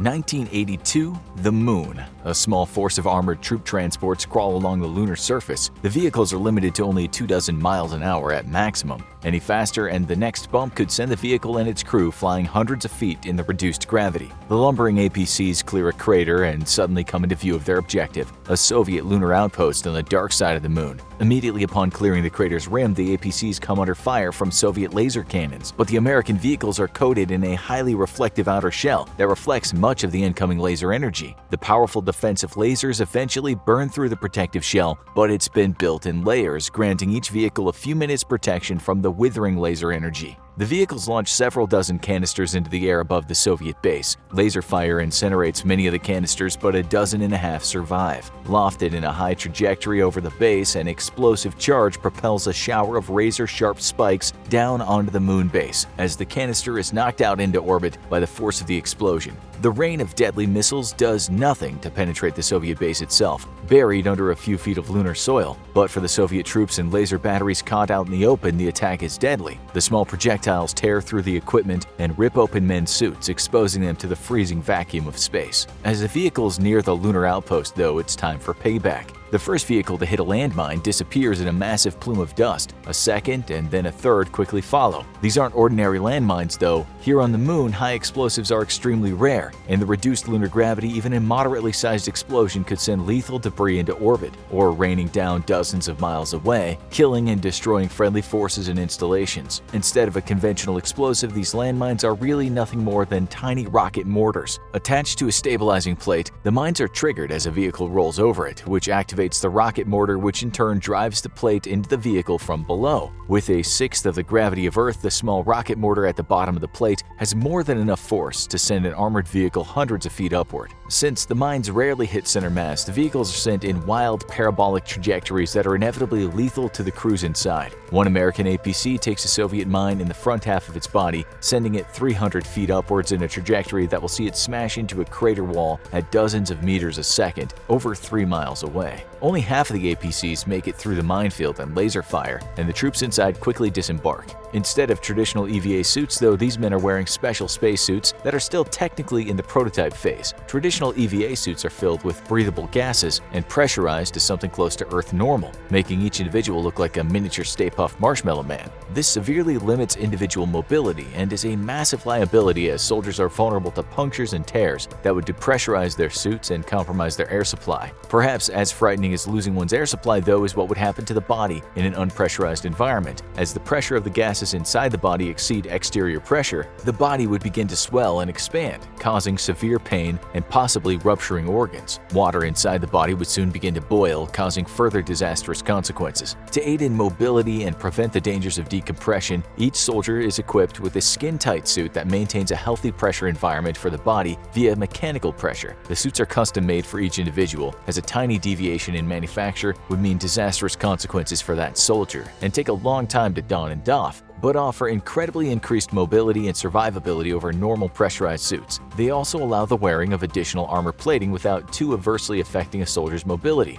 while traditional blow-up suits are simply too rigid already to bother with adding much armor. The much lower gravity of the moon also helps maintain mobility, even with 24 pounds of ceramic armor plates over most of the body. Today's US space soldier looks more like a futuristic knight than a modern infantryman. The vulnerable air supply is worn as a backpack, and it, along with the hoses connecting to the helmet, are armored slightly more than the rest of the suit. But all this armor isn't to protect from bullets, as the Americans quickly find out from surviving Soviet defenders. Each Soviet is is equipped with one of two variations of space guns. The first looks like a typical submachine gun from back here on Earth, but is anything but. Firstly, it doesn't use nearly as much gunpowder as a gun on Earth would. With a sixth the gravity, that much recoil would send a soldier flying backward with their first trigger pull. Instead, each bullet has less than a tenth of the gunpowder of a normal bullet, and yet despite this still reaches velocities upwards of 3,000 to 4,000 feet per second, as much as 1,000 feet per second faster than a 7.62 round here on Earth. But that much powder comes with a price, and automatic fire is impossible in such low gravity. Instead, the firing soldier must carefully line up each individual shot before firing, taking the time to re-steady themselves before each shot.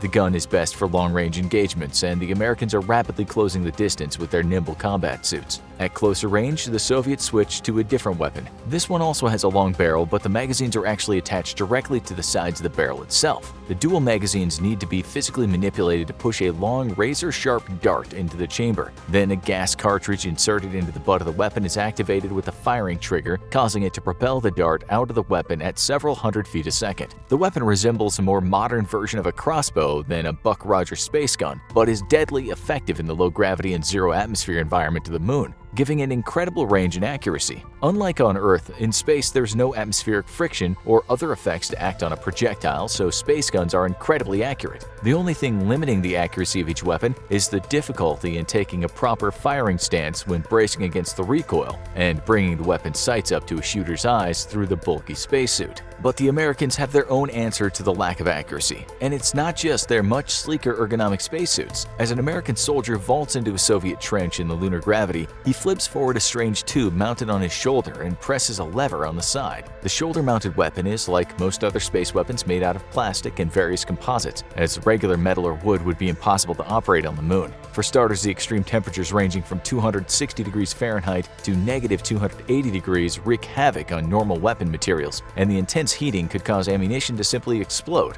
Even if a metal weapon survived the extreme temperatures, the metal components would inevitably fuse together in the vacuum of space. This is known as cold welding, and happens when two similar metals are brought into contact with each other and their molecules mix together. Here on Earth, a layer of oxidization prevents it from happening, but in space that layer eventually wears off. If these weren't enough challenges for a gunsmith to overcome, there's also the fact that lubricants in space tend to evaporate in the absence of an atmosphere. That means the American shoulder-mounted weapon, just like any other space weapon, is made up of plastic and other composites and operates via recoil rather than gas like on Earth. But this weapon is slightly different from the others the Soviets have faced so far. As soon as the American Astro soldier presses the firing mechanism on the side of the strange cylinder, a tiny charge of gas expels 3 dozen darts about an inch long. The darts are expelled at a modest 6 meters a second, but upon firing, a charge at the rear of each dart is ignited. Exactly half a second later, with the darts now 3 meters away from the shooter, each charge explodes, propelling the darts forward with terrible velocity. The weapon is the equivalent of a space shotgun and is meant to shower a small area with high-speed flechettes. To avoid sending the firing soldier flying backwards and possibly into lunar orbit from the explosive recoil, each round is designed to be accelerated out of the barrel of the gun with a small gas charge, while the actual propellant charge is ignited and calculated to burn for half a second before exploding well clear of the shooter. The gun isn't very accurate, but it doesn't need to be. The lethal shower of flechettes means instant death out to a range of 100 or more meters, one reason why the weapon cannot be fired with any friendlies in the line of sight. Now that the fighting is in the lunar trenches, though, the Soviets bring out their own close-quarters weapons. A Soviet soldier lifts up his personal sidearm to defend himself, and the weapon looks almost ridiculously dainty and fragile. The weapon has a long, very thin barrel, slightly longer than a revolver, and a top-mounted magazine. The magazine feeds the weapon with a dozen razor-sharp darts, just over 2 inches long,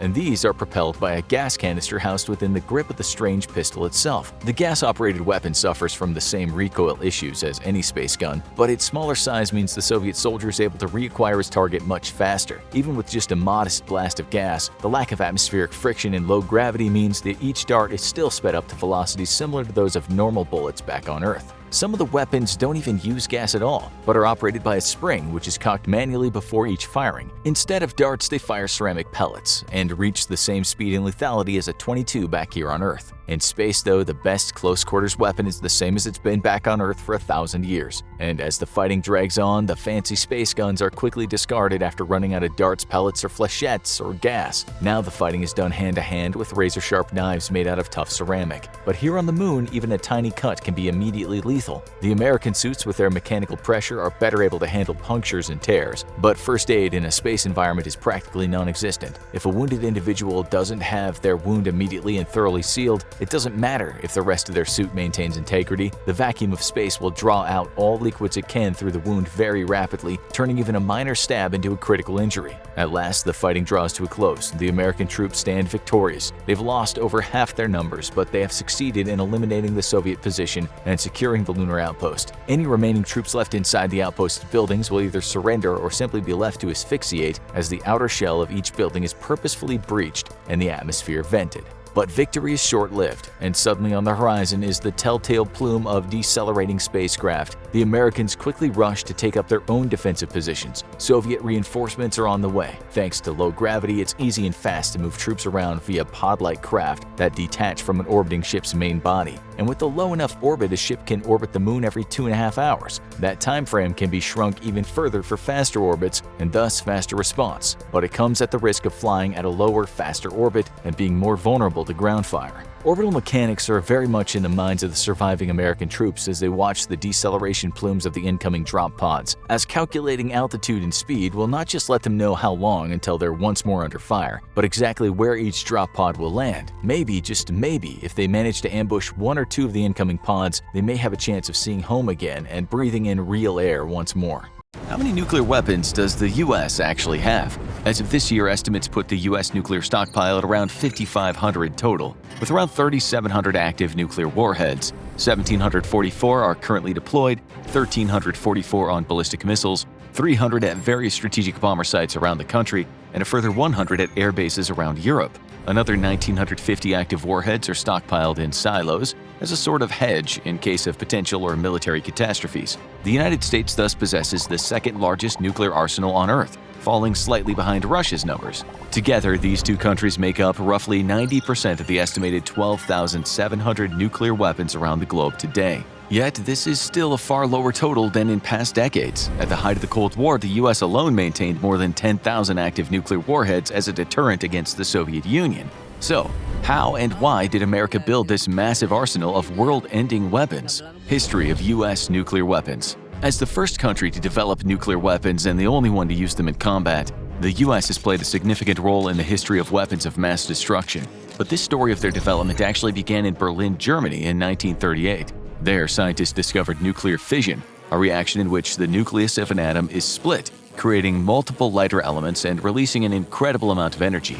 It's the energy released by fission that powers atomic weapons. These findings were confirmed by the splitting of a uranium atom in January of 1939. And even before the results were published, news had traveled across the Atlantic, making the U.S. government nervous about the Nazis' scientific capabilities. These fears escalated after the outbreak of World War II in Europe. In September 1939, physicist Albert Einstein, concerned that the Nazis would develop nuclear weapons before the Allies, wrote a letter to U.S. President Franklin D. Roosevelt, urging the U.S. to stockpile uranium and begin work on its own nuclear weapons project. Despite Einstein's urging, progress was slow for several years. But on December 28, 1942, Roosevelt formally authorized the Manhattan Project, a top-secret effort bringing scientists and military officials together to develop atomic weapons. Most of the Manhattan Project's work took place in Los Alamos, New Mexico, under the direction of theoretical physicist J. Robert Oppenheimer, today known as the father of the atomic bomb. After several years of intensive work, the project was successful. On July 16, 1945, on a remote patch of desert near Alamogordo, New Mexico, the first ever nuclear weapon was detonated, codenamed the Trinity Test. This event ushered in the world's first atomic age. The scientists of the Manhattan Project created two varieties of the nuclear bomb, a uranium-based bomb known as Little Boy and a plutonium-based model named Fat Man.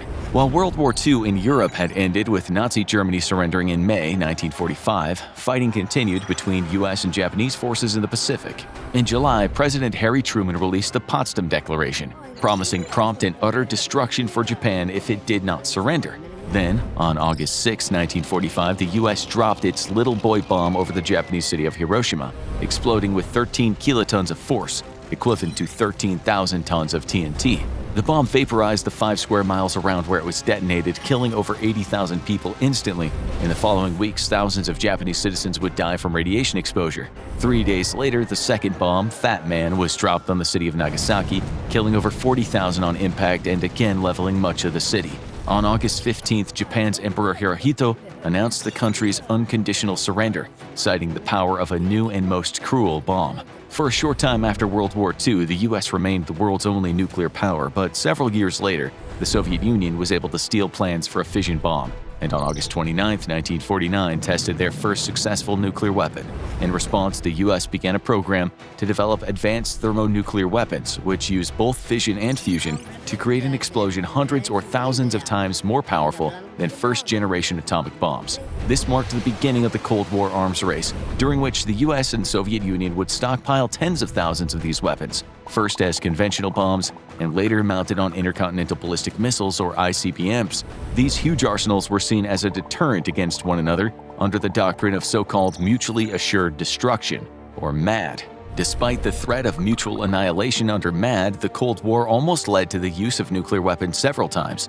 The most famous of these was the Cuban Missile Crisis of October 1962. The U.S., under the rule of President John F. Kennedy, discovered that the USSR had positioned nuclear missiles in Cuba, just 90 miles from the U.S. coast. Kennedy imposed a naval blockade around Cuba, leading to a 13-day standoff where the world stood on the brink of nuclear war. The crisis ended when Soviet leader Nikita Khrushchev agreed to remove the missiles from Cuba in return for the U.S. promising not to invade Cuba and secretly removing some of its own nuclear weapons from Eastern Europe. Following the crisis and the emergence of a strong anti-nuclear movement, the U.S. and USSR signed the first non-proliferation treaty in 1968, separating the world into nuclear and non-nuclear states. Nuclear states, including the US, Soviet Union, Great Britain, France, and China, agreed to not use or spread nuclear technology, while also reducing their own stockpiles, while non-nuclear states agreed not to develop their own nuclear weapons. While Cold War tensions rose once again in the 70s and 80s, fears of nuclear war finally declined with the dissolution of the Soviet Union in 1991. During the early 21st century, fears of nuclear war remained relatively low, and both the US and Russia continued to reduce their stockpiles. But in recent years, the tension between Russia and the US over Ukraine has led to renewed fears of a nuclear standoff, or worse. Today, the US nuclear arsenal is still structured much as it was during the Cold War, split between a nuclear triad of land, air, and sea-based weapons, which give the country first and second strike capability anywhere on the planet. Land-based triad leg. The land-based portion of the U.S. nuclear triad is primarily made up of 400 LGM-30G Minuteman III intercontinental ballistic missiles. First developed in the late 1950s, the Minuteman weapon system was revolutionary. By using solid rocket fuel, the missiles were ready to launch at any time, meaning the U.S. could respond to a nuclear attack on short notice. The current Minuteman III missiles are just under 60 feet in length and weigh about 75,000 pounds each. They have a range of roughly 6,200 miles, a ceiling of 700 vertical miles, and a top speed of Mach 23, more than 15,000 miles per hour. In 1970, upgrades to the Minuteman systems made them the first ICBMs to use multiple independently targetable reentry vehicles, MIRVs, a type of payload containing multiple nuclear warheads designed to hit separate targets. The missiles are stored in fortified silos, connected to a subterranean launch control center through a system of hardened cables. From the launch control center, two-man launch crews perform around-the-clock drills to prepare for the possibility of a nuclear attack. Advanced communication systems provide instant contact between the president and the launch crews. And in the event of communication loss, specially configured E-6B Airborne Launch Control Center aircraft are designed to take control of the missiles to carry out a strike.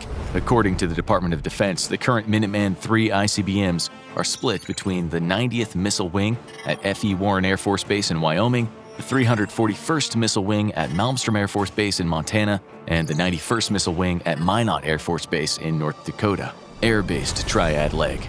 The air-based leg of the nuclear triad is divided between two types of nuclear-capable bombers, with 46 aircraft in total. First is the B-52H Stratofortress, an ultra-long-range heavy bomber capable of performing a variety of missions. First developed in the 50s and 60s, the Stratofortress has an incredibly powerful sensor array for precision targeting, has a range of more than 8,800 miles, and is capable of aerial refueling, allowing it to fly almost indefinitely.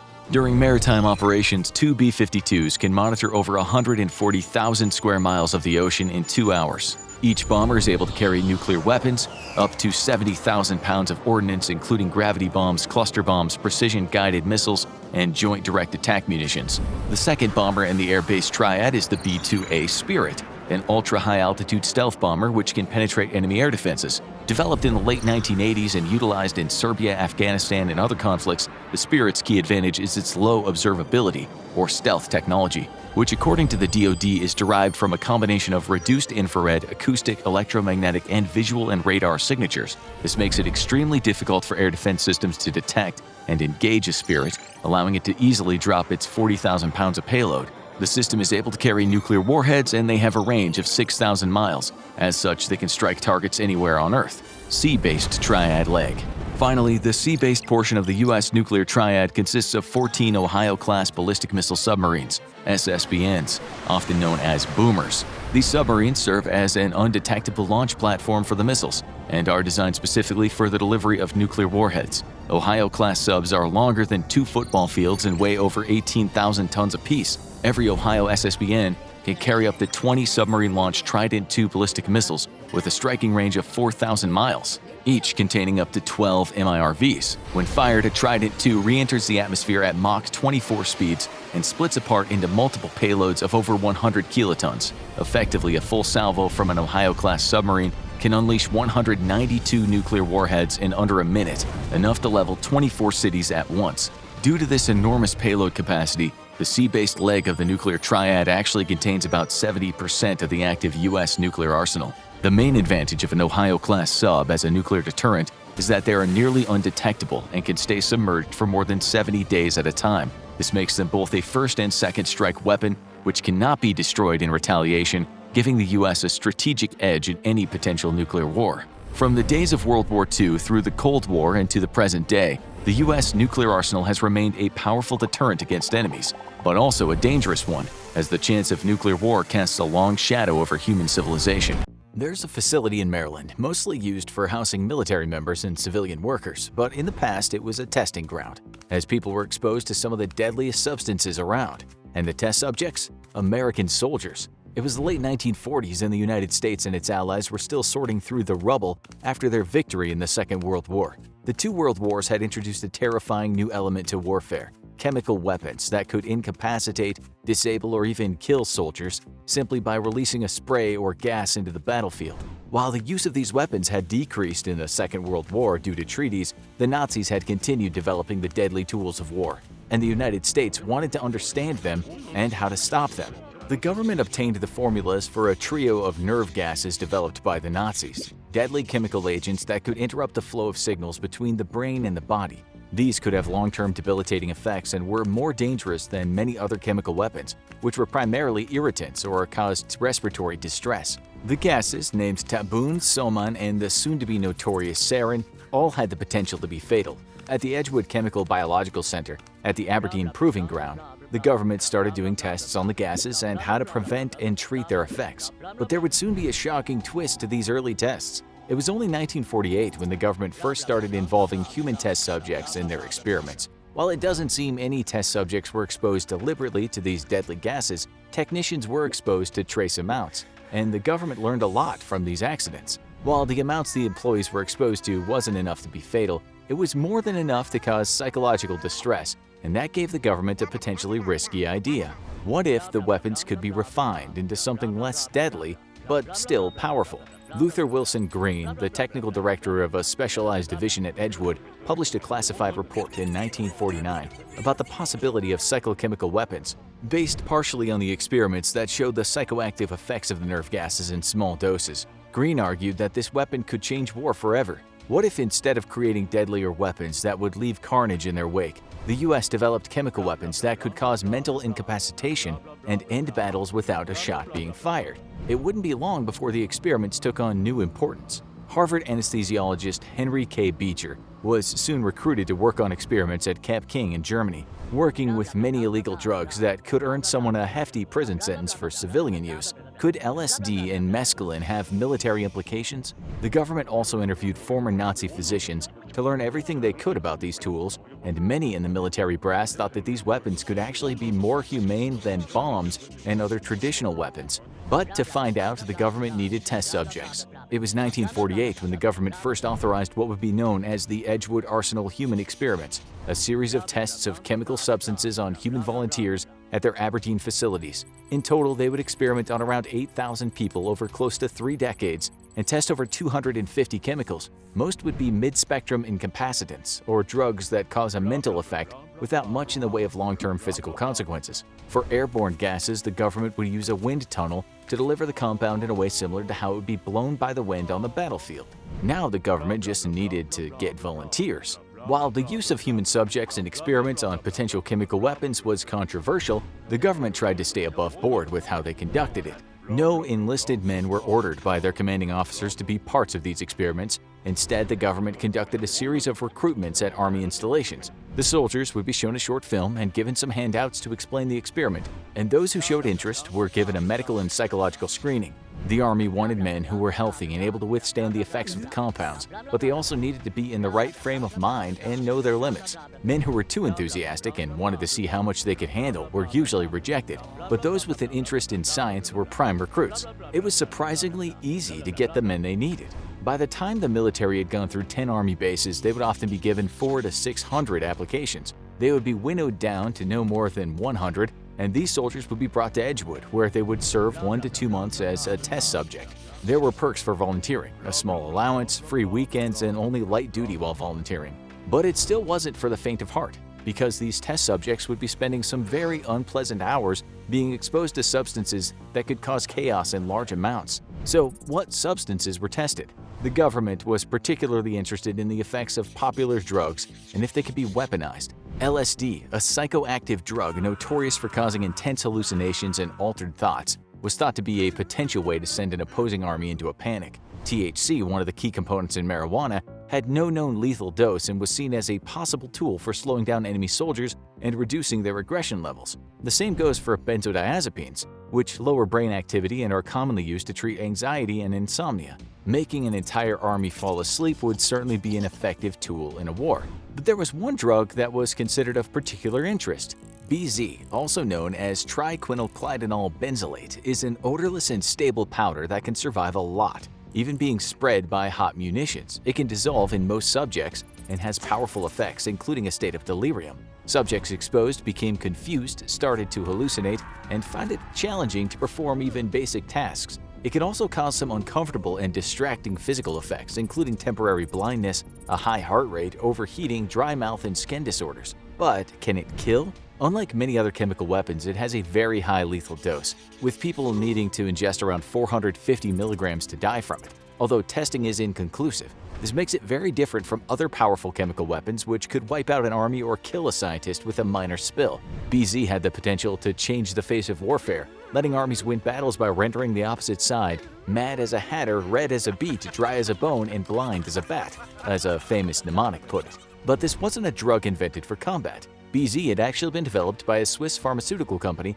as an attempt to treat gastrointestinal ailments and ulcers, but it was repeatedly ruled out due to its severe host of non-lethal but highly unpleasant side effects. While it was quickly dropped as a drug, it was soon picked up by the US military for potential weaponization and was extensively tested on the Edgewood subjects. It even became the first chemical authorized for military use and was weaponized to be released by cluster bombs. But these plans would never be realized as the bombs were destroyed in 1989 when the government downsized the program. But BZ wouldn't be the only substance that the government would test on the Edgewood volunteers. Not all documents relating to the experiments are public, but the government did keep a detailed list of the time the volunteers spent on different subjects. Almost a third of volunteer hours were spent on incapacitating compounds, but another 14% were spent on riot control techniques. This likely became much more prominent in the 1960s as protests swept the nation. Sometimes typical crowd control methods didn't work, but the government didn't want to resort to lethal force. They needed to find compounds like pepper spray and tear gas that were non-lethal in most cases but can cause pain and discomfort, and usually send large groups running for cover and a place to wash their eyes out. Not all experiments involved direct exposure to chemicals. Sometimes the goal was to see how to avoid exposure. Some volunteers tried out new protective equipment and clothing. Others were subject to sleep deprivation to determine how well they could function under different circumstances. Some of these tests may have been combined, as the government was likely interested to see how the presence of drugs like BZ could impact mental performance on tests. The government even tested alcohol and caffeine's effects on soldiers. But for 14.5% of the hours at Edgewood, the tests took on a darker note. The roster is simply listed as lethal compounds, but it's believed that this involved some of the deadliest weapons ever created for war. This includes some of the deadly nerve agents like sarin that created the project, as well as the notorious mustard gas that burned the soldiers of the First World War. Industrial-strength pesticides were also tested, but the US had no apparent intention of reintroducing any of them to the battlefield. So why did they introduce them in testing? Many of the tests involved nerve agent antidotes and reactivators, indicating that the US Army may have been trying to figure out how to best prepare for these substances if they were introduced in combat by an enemy. By testing them in small amounts and seeing how to bring soldiers back from the brink if they were poisoned, the government could equip its soldiers to survive a sudden chemical attack. But the government's secret testing ground would eventually come to an end. It was the 1970s when the government began investigating the program after more reports of long-term side effects of exposure began to surface. In 1975, the program was terminated and all the current volunteers were removed. The founder of the program, Dr. Van Murray Sim, had the run of the place for decades, but soon he had been hauled before Congress to testify before lawmakers, enraged that the government had been experimenting on soldiers. The Army defended themselves, claiming that there were no serious injuries or deaths associated with the program. However, top brass did admit that their recruitment process may have taken advantage of the soldiers. But future investigations of the program's documents would tell a different story. Once all the documents were unsealed, the government took action to help the soldiers who had been exposed. Many had not even been told what substance they were being exposed to during the tests, simply being placed in a wind tunnel as a substance was blown toward them. It would have been difficult, if not impossible, for them to address any side effects they had from the chemical agents in the years after their testing. But for the first time, they had information and could seek help. While most of the tests were of irritant agents only, without side effects, the percentage who had been exposed to nerve agents or other lethal compounds were given extra attention. But for some, it might have been too late. The government would continue to investigate the experiments through 2004 and uncover the classified secrets. In the 1993 report, it was authorized to grant restitution to the families of test subjects who may have died of causes related to the experiments. But while over 7,000 test subjects were identified, the full number may never be known. And with decades passed since the tests, there's no way to investigate those who had died since for links to the experiments.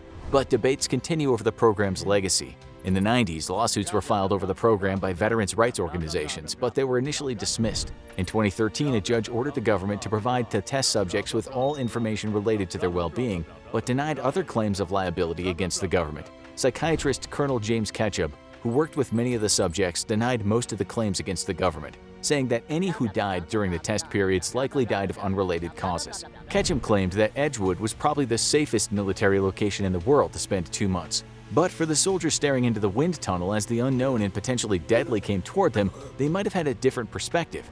The Mercedes-Maybach S600 sedan is a classy luxury vehicle. Sadly, such a vehicle is something I'll never afford on an infographics writer's salary. But you know who owns a pair of armored 2018 Mercedes-Maybach S600 sedans worth close to $500 grand each? North Korean dictator Kim Jong-un, and your bank might have helped him pay for them. Since the Korean War in the 1950s, there have been a few cycles of implementing and easing embargoes and sanctions on North Korea from the US and several other countries. In the last 15 years or so, each time North Korea conducts a nuclear weapons test or commits other infractions, the UN, EU, and several countries enact new sanctions. Currently, UN resolutions include banning North Korea from exporting gold, titanium, and rare earth materials, as well as coal, seafood, textiles, and lead. The EU also restricts elite North Korean citizens from purchasing luxury goods, traveling abroad, as well as targeting their financial assets and limiting banking transactions. Also, most importantly, sanctions prevent North Korea's import of weapons-related materials and petroleum products.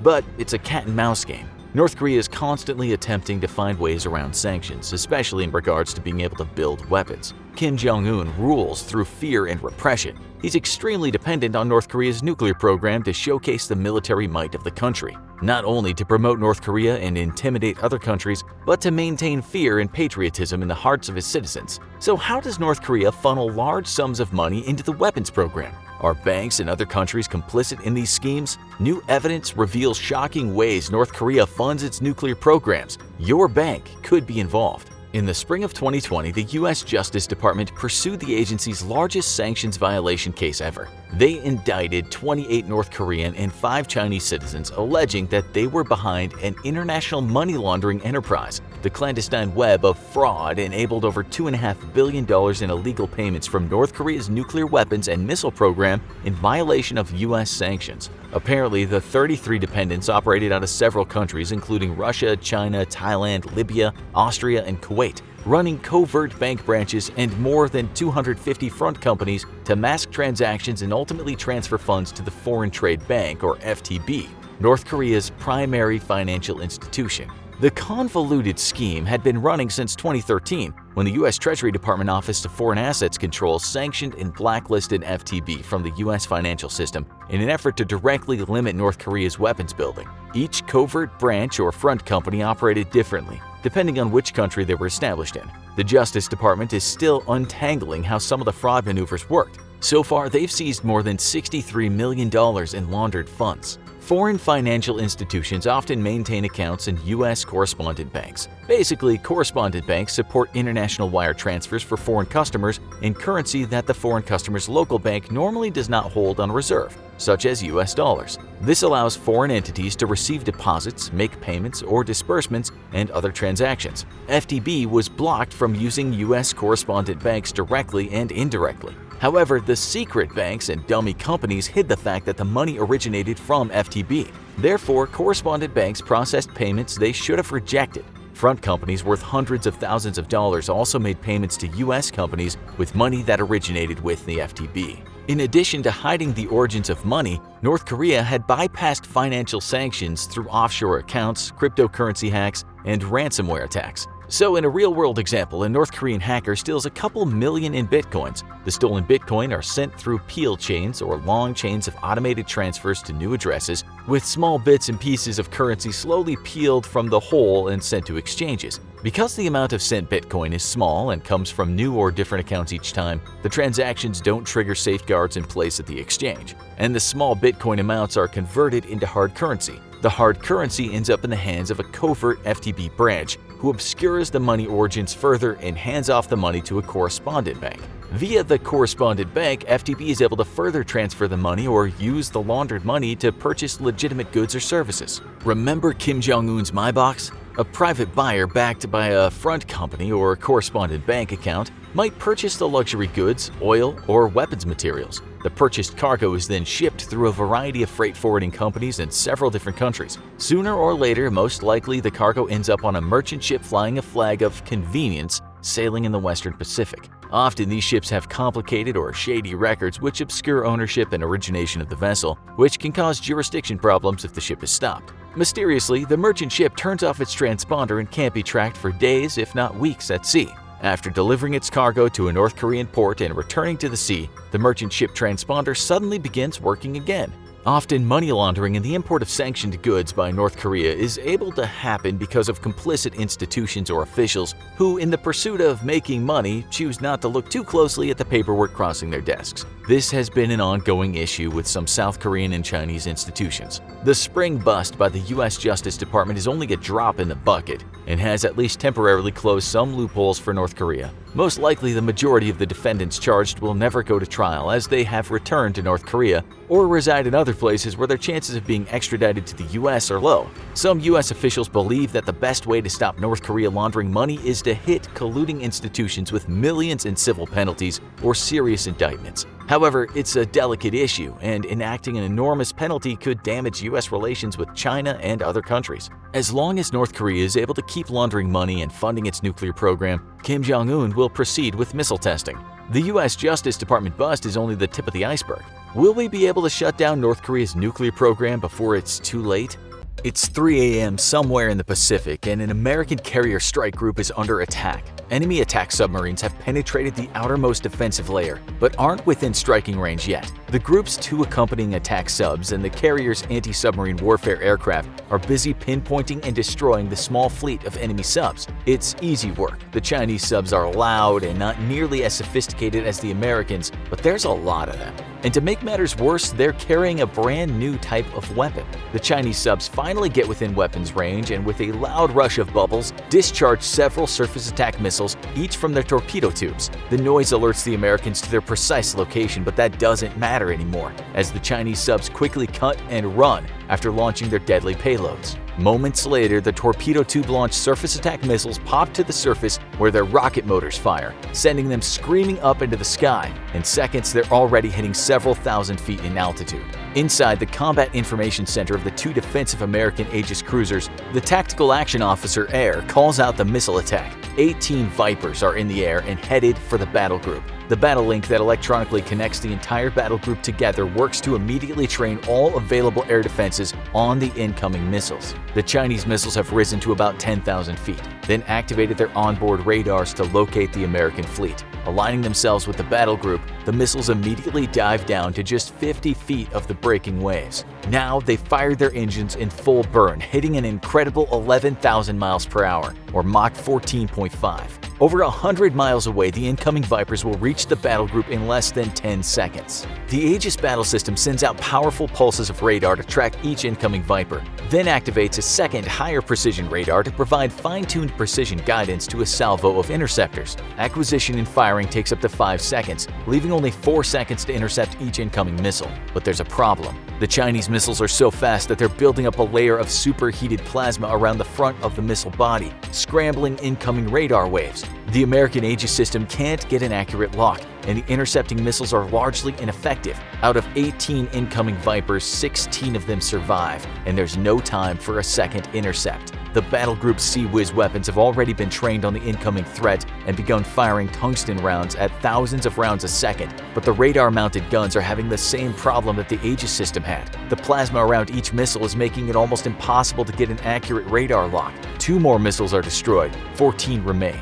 In the blink of an eye, the carrier receives a direct hit from 5 Chinese missiles, blowing giant holes in the side of the ship and setting off secondary explosions from jet fuel and munitions. The submarine-launched missiles are too small to sink the mighty carrier, but it'll be forced to limp back to the US for repairs, and several hundred sailors are dead. The carrier and its entire air wing are effectively out of the water. An accompanying destroyer and the 2 attending Aegis cruisers aren't so lucky, and 2 of them suffer enough catastrophic damage that they begin to sink. For the first time in half a century, the American Navy has lost a ship in combat against a foreign adversary. The battle group is severely damaged by the attack, and the loss of just 3 Chinese submarines. The entire carrier strike group has just been rendered combat ineffective, and most of the men, ships, and weapons that make up one of the greatest concentrations of firepower on Earth have all been put out of the war indefinitely. The previous scenario is clearly fiction, and yet it's very soon to be a reality for the United States Navy. The new arms race is overcoming the world, and for the first time in modern history, the United States is coming at dead last. Hypersonic missiles are missiles that travel above Mach 5 and can reach speeds as high as Mach 15 or even 20, and they're currently a threat that no military in the world can defend from. Thought of as indefensible, hypersonic missiles have the potential to render the United States' greatest asset, its carrier battle groups, completely obsolete. And the worst part is, the US has none of its own right now to retaliate with. Weapons have been going hypersonic for a long time. Ballistic missiles, after all, typically clear the atmosphere, and on the way down to their target will go hypersonic. The Chinese and Russians both have been threatening American carrier groups for decades with ballistic missiles. So what's the big deal with new hypersonic weapons, and how are they becoming a game changer? Well, traditional ballistic missiles do indeed move very fast, but they also are not very maneuverable in their hypersonic phase. Simple material science has prevented ballistic missiles from being able to maneuver very well as they descend on their target at thousands of miles an hour. After all, attempting to do so on such a big structure would immediately destroy it from the stress placed on the body of the missile by the extreme speed and wind resistance. The wind resistance also heats the skin of the missile up to incredible temperatures, necessitating the use of a heat shield on any missile that wants to survive to hit its target. It's not very efficient to coat the entire body of a missile with a heat shield, so if a ballistic missile were to turn in flight and expose part of its unprotected body to the superheated air, it would immediately disintegrate. Because they can't maneuver very much, ballistic missiles are extremely predictable and easy to defend against. But new hypersonic weapons are overcoming the problem of maneuverability with new materials and engines. This means that modern weapons can now perform evasive maneuvers to throw off incoming interceptors or to simply swing around a target and attack from an unexpected angle. Speed is another way of protecting hypersonic missiles from interceptors, as the missiles simply move too fast to be effectively engaged by traditional anti-missile systems. An Aegis system, for example, can track a conventional missile, attack at hundreds of miles away, and give at minimum a 30-second window for engagement. In those 30 seconds, Aegis can launch as many as 3 waves of interceptors against conventional missiles. Against hypersonic missiles that move at Mach 5 or above, Aegis can only get as many as 2 attempts to engage. If the missiles hit the mind-boggling speed of Mach 14, like in our opening scenario, Aegis will get one single chance to intercept. At those speeds, even CIWS or close-in weapon systems won't get more than a second or two to engage. Speed, however, creates another problem for defensive systems. The incredible speeds can build up a layer of superheated plasma around the missile, which can scatter incoming radar waves. As every anti-missile system in operation uses very high-frequency radar for terminal guidance on interceptors, this could confuse that radar or render it completely ineffective. While the United States was focusing its efforts on Iraq and Afghanistan, Russia and China both began development on hypersonic weapons programs. Both nations have a vested interest in the technology, as both nations have one big problem: the United States Navy. Unless the US Navy and especially its carriers can be neutralized, then Russia and China are largely helpless to launch any kind of military offensive anywhere in the world. As American naval officer Alfred Thayer Mahan famously said, "He who rules the waves rules the world." For a long time, Russia and China both relied on traditional ballistic missiles and large, extremely long-range cruise missiles to attempt to threaten American carrier battle groups. In response, the United States developed the world's most sophisticated shipborne anti-missile system, Aegis. And America's confidence in its ability to protect its carriers was so great that in Cold War plans against the Soviet Union, American carriers played a key role in coastal operations against the Soviet Union directly. In the modern age, not much has changed, and the US remains confident that it can operate carriers in the South China Sea directly under the threat of Chinese ballistic missile submarines and land-based missile forces. To overcome American missile defenses, work began in the mid-2000s on hypersonic weapons that were simply too fast and too maneuverable for missile defense systems to effectively defeat. With the US's attention focused on the war on terror, both Russia and China made significant strides in this area of research, and in the early 2010s, Russian testing of hypersonic weapons shocked the American defense industry. President Barack Obama immediately ordered a start on hypersonic weapons programs, along with a concurrent hypersonic missile defense program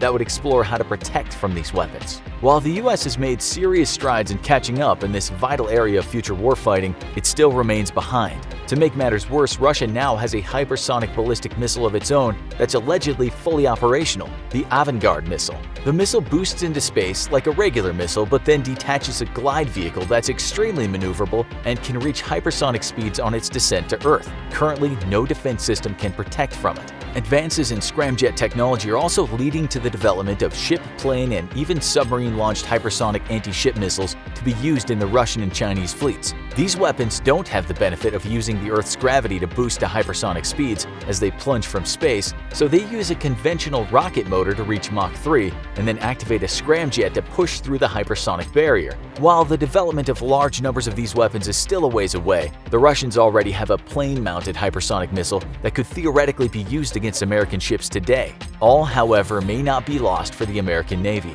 They say necessity is the mother of invention, and the US desperately needs a way to protect its critical surface ships, especially carriers, from hypersonic attack. For a few years now, the US Navy has been developing a way to protect its ship from hypersonic missiles, and it believes it may have found an answer. The Regional Glide Phase Weapon System, or RGPWS, is set to be loaded onto Arleigh Burke-class destroyers and makes use of the Mk-41 vertical launch tubes already equipped on those vessels. That means once operational, RGPWS will very quickly be proliferated across the US fleet, ensuring protection against hypersonic weapons for US ships. But what exactly is RGPWS? Well, nobody's really sure, and the Department of Defense is keeping an extremely tight lid on the program. All anyone knows is that it's supposed to be able to protect from hypersonic ballistic missiles over a regional area, or several thousand square miles, but it'll likely not be of much use against atmospheric anti-ship missiles. Hypersonic missiles are changing the way that America's thinking about its own warfighting future, with many congressmen and women already calling for a rethink of the US's traditional strategy of investing investing heavily into massive supercarriers to maintain naval dominance. If a multi-billion-dollar carrier can be destroyed by a multi-million-dollar weapon, it would spell financial and military disaster for the US military. While no feasible defenses are yet on the table, the US is at least rapidly catching up to China and Russia in the development of hypersonic offensive weapons. Currently, the Navy is expecting to have offensive hypersonic missiles on its ship by 2023 and on its submarines by 2024. The Air Force is looking to have an air-launched variant by 2022, and the Army wants a mobile ground platform by 2023. How hypersonic weapons will affect the future of war exactly is unclear. What is clear is that this is one arms race the US can't afford to lose. The USA's global military dominance is unquestionable, partially owing to the fact that it outspends other countries by a long shot.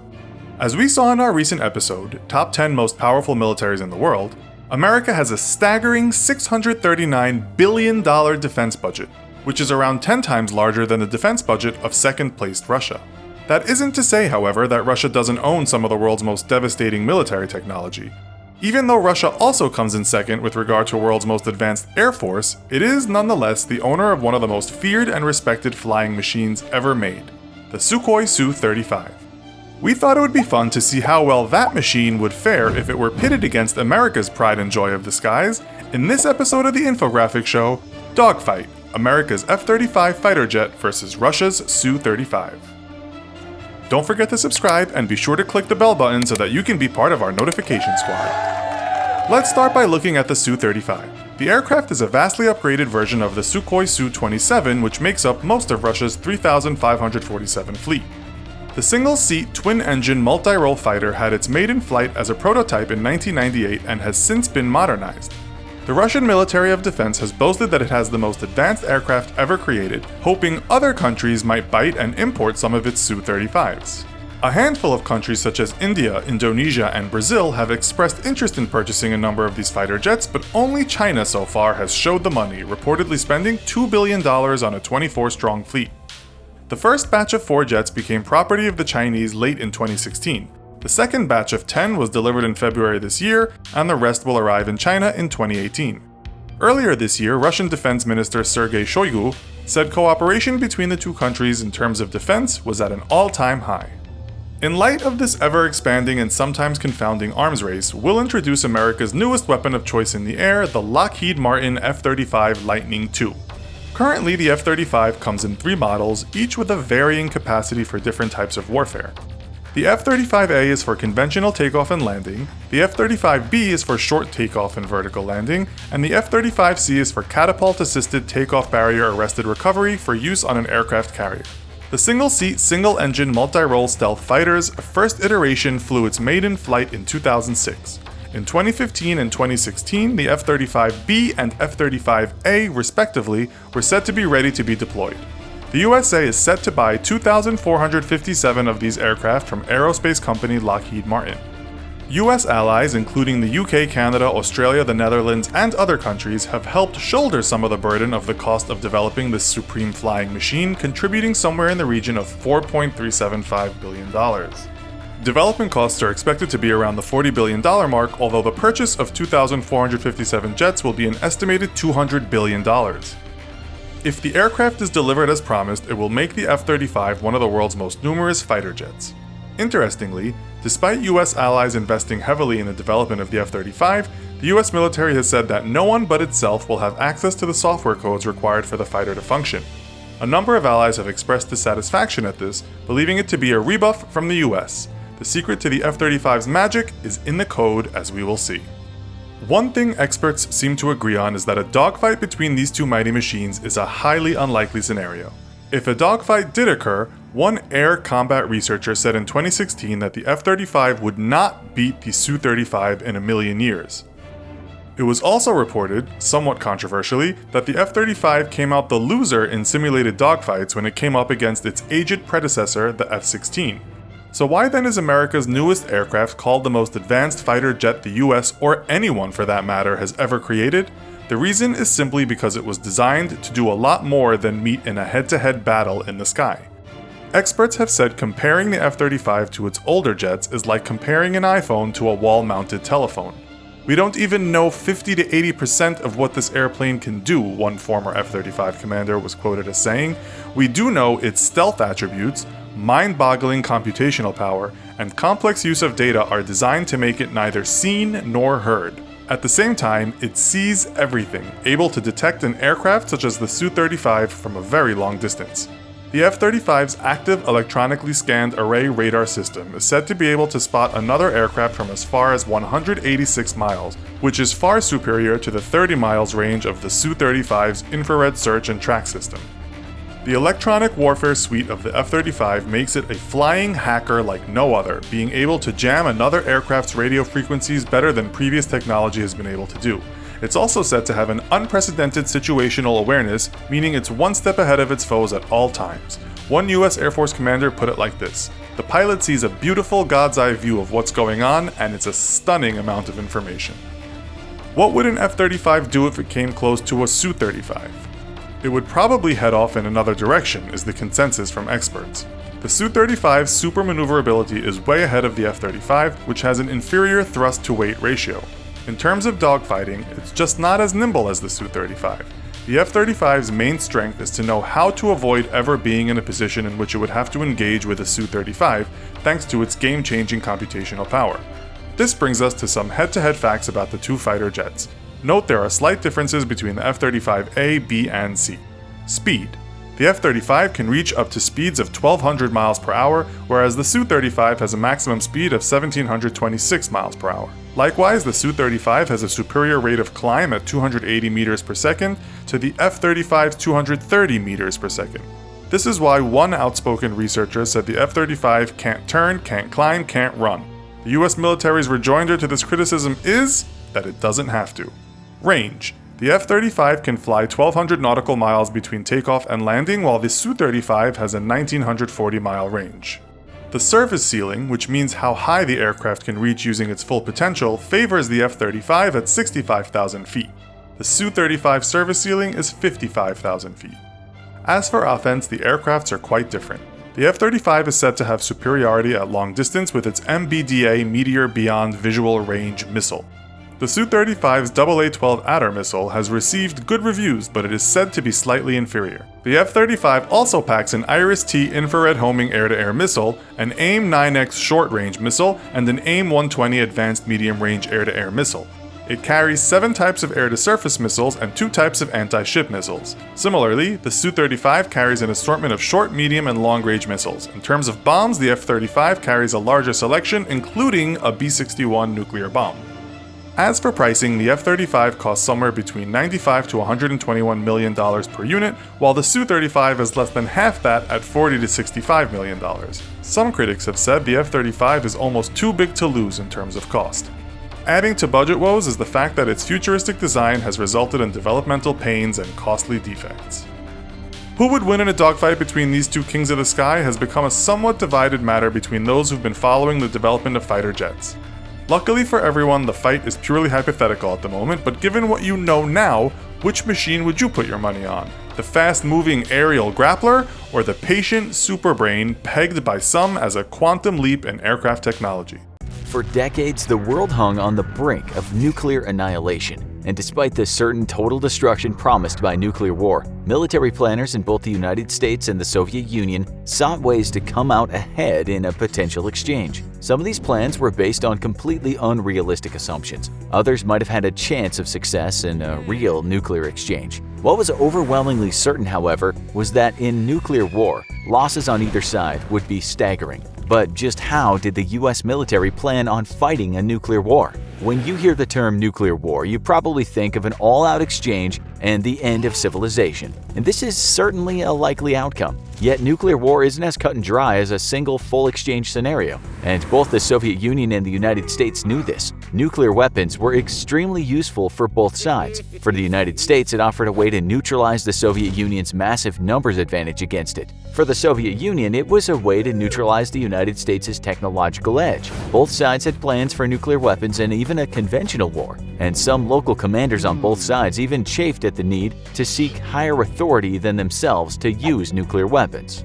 President Eisenhower initially believed that nuclear weapons were no different than any other bomb or bullet the military used and saw no reason why they couldn't be used against dedicated military targets. However, as nuclear weapons grew in destructive potential and their use proliferated to the Soviet Union and other nations, he very quickly changed his mind. However, what did not change was the possibility of using them against strictly military targets. In Europe, the US military planned on using small tactical nuclear weapons against Soviet armor and infantry forces. While technologically superior and better trained, US and NATO forces were vastly outnumbered by the forces of the Soviet Union and its Soviet bloc allies. Both sides knew that tactical nuclear weapons were the only chance at stopping the Soviets from washing across Europe like a giant tide. For this purpose, battlefield commanders would briefly be authorized to launch limited nuclear attacks using small and low-yield weapons, but only against dedicated military targets. Attacks on military targets close to population or industrial centers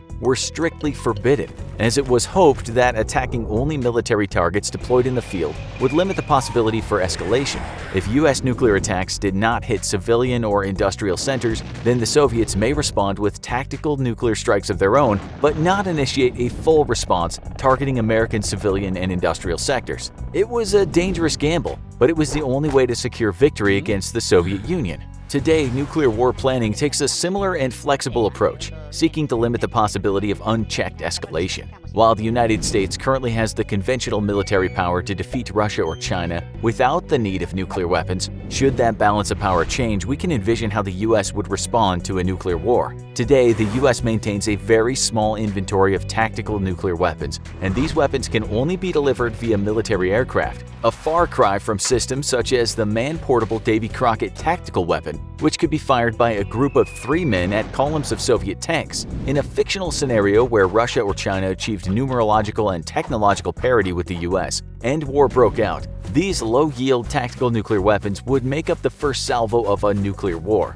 With approximately 500 B-61 gravity bombs, the United States would quickly begin arming F-16s and F-35s with these variable-yield weapons. Initially, they would be launched against enemy positions, hitting large concentrations of troops and, much like in the Cold War, avoiding striking at civilian or industrial centers. One major problem with the Cold War-era planning was that despite Soviet military targets being the initial focus in a nuclear exchange, launching an attack against these targets without complete and total surprise would take so long that most of the equipment and personnel at these sites would have been evacuated. Some mission-critical hardware and structures that could not be physically moved would be destroyed, and the site rendered inoperable for several weeks, but most of the actual military targets the US was looking to destroy would avoid the attack by simply dispersing.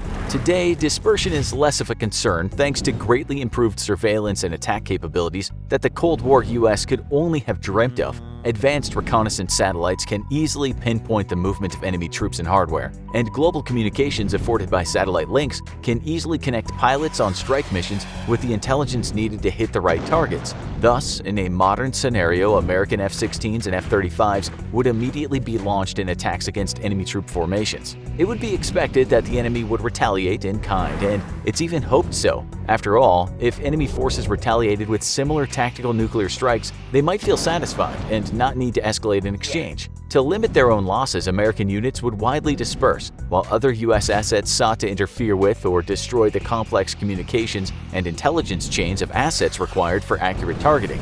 The next level of nuclear escalation would come if the US believed that a greater expansion was inevitable, or if enemy forces began the escalation themselves. The United States would next move to attack more strategic rather than tactical targets, striking out enemy military installations and communications hubs. These attacks may still be carried out with airborne assets, but other than the B-2 stealth bomber, it's not likely any American aircraft would survive long enough to deliver the bombs to assigned targets deeper in enemy-held territory. Instead, the United States would need to either use submarine-launched ballistic missiles or SLBMs or traditional ICBMs. Modern American weapons feature the ability to produce variable yields, scaling up or down their destructive potential. Future American nuclear weapons will even be able to scale their yields down as low as 2% of the bomb used on Hiroshima. This gives the US options that would hopefully limit the expansion of a nuclear war. By using low-yield weapons against non-civilian or industrial targets, it's hoped that if any response was forthcoming, then that response would similarly target American military and communication targets with low-yield weapons,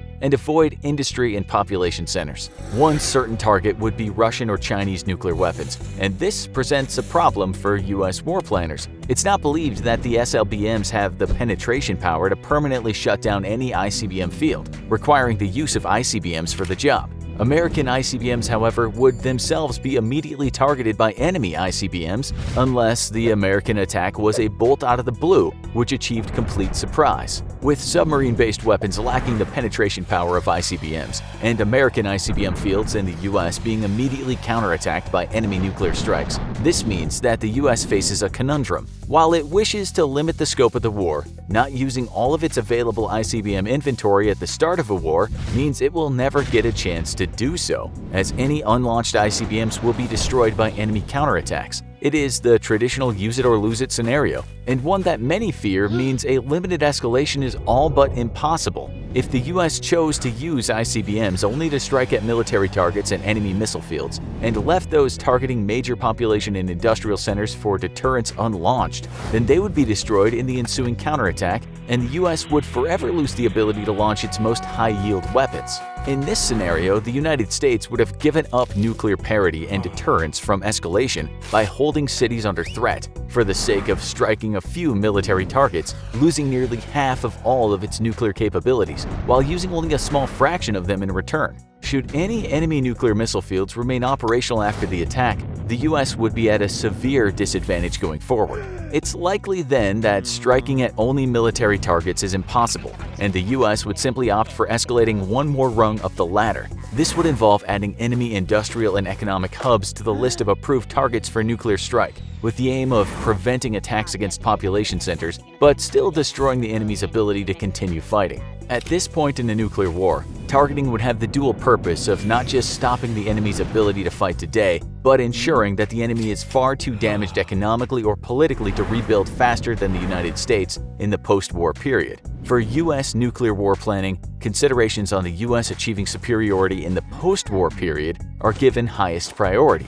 The next step in the nuclear war ladder is an all-out exchange, with the targeting of major population centers. This is in fact not an active war plan of the United States, meaning that a massive attack against enemy cities is not actually planned for as part of any war planning. Rather, a massive all-out exchange would be the casualty of an increasingly escalating nuclear war. The ability to target and destroy cities is held only as a deterrent, hopefully convincing the enemy that escalating past the previous rung on the nuclear ladder is simply not worth it. If, however, an initial attack was detected or even just feared, the U.S. may simply opt to attack first. As part of its commitment to safeguard allies under its nuclear umbrella, the United States retains a nuclear first strike policy to this day. As nuclear war escalates, a select portion of the American military and nuclear assets would immediately go into reserve in sheltered locations. U.S. war planning dictates that a strategic reserve of both nuclear weapons and conventional forces be established during a nuclear conflict, so that in the post-war period the United States still has access to some level of conventional military power as well as nuclear weapons for defense.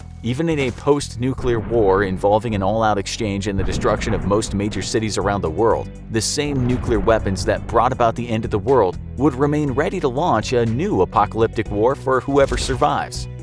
With China rising fast as a strong contender for the new global superpower, many are wondering who would win in a battle between China and the USA. The US, which has traditionally paid close attention to Russian capabilities, is now looking across the Pacific as China develops new and more technologically capable military equipment and weaponry. Besides Russia, China and the US are currently the only other countries in the world to develop fifth-generation fighter jets, though only the US's jets are currently ready for frontline service. The US's formidable entry into this category is the F-22 Raptor, while in the late 2010s, China debuted its own Chengdu J-20 fighter jet. Who would win in a fight between these two powerful jets? First of all, you might be wondering what the big deal is with fifth-generation fighter jets in the first place. Are they really that different from fourth-generation fighters? Or is it like when your teacher makes you buy the brand new 5th edition of a textbook so you can then discover the only change is the font? Well, the truth is that the difference between successive generations of fighter jets is astounding.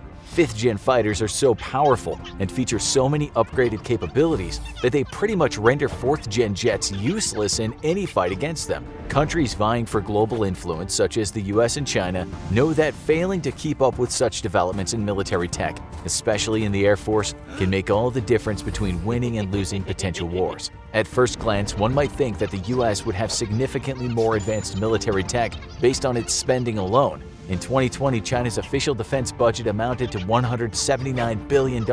However, it's important to note that outside sources, including the International Institute for Strategic Studies, or IISS, and the Stockholm International Peace Research Institute, SIPRI, estimate the actual Chinese military budget to be closer to $225 to $261 billion. The average of these institutes' estimates put China's military spending at around 1.9% of GDP. A recurring theme in this comparison will be that China perhaps understandably plays its cards close to its vest and is less transparent about its military specs. The US, on the other hand, has had a defense budget of approximately 3.2% of GDP over the last few years, with 2020's defense budget estimated at around $718 billion. If we take these numbers into account alone, it seems there's no way any of China's tech or military would be able to match the US soon. However, those direct comparisons don't take PPP, otherwise known as purchasing power parity, into account. Though the Chinese budget is smaller, Chinese products and salaries are also relatively cheaper than in the US, and this extends to the military as well. So taking PPP into account, China's spending is worth about 75% of that of the US. Still less, but nowhere near as wimpy as the original GDP numbers make it sound. Zeroing in on the 5th-gen fighter jets of each country, let's compare the F-22s and the J-20's specific capabilities. Many aerospace consultants and other experts complain that China ripped off much of the design for their J-20s from the US's F-22s, designed by Lockheed Martin via cyber attacks and espionage. That might be one reason why both aircraft have a ceiling of 12.4 miles and a max speed of just over Mach 2, approximately 1,535 miles per hour. One of the key differences is in the jet's range. The F-22 Raptor has a combat range of 497 miles, while the J-20 has a much larger range of 684 miles, thanks to a larger fuel tank. The F-22 has an actual range of 1,840 miles, but that's when it flies with 2 external fuel tanks, which would not be the case in a combat situation. That might sound like an advantage for the Chinese at first. However, Zhou Qinming, a Beijing-based military expert, pointed out that China's J-20 was only introduced in 2017 and has yet to be tested in a real combat situation. On the other hand, the US Raptors have been in use since 2005 and employed in combat situations around the world, including the Middle East, Singapore, and Okinawa. Besides the J-20 being relatively untested, another advantage for the US is the sheer number of F-22s that have been made. China has around 50 to 60 J-20s in total, while the US currently has 187 operational F-22s with 8 more in testing.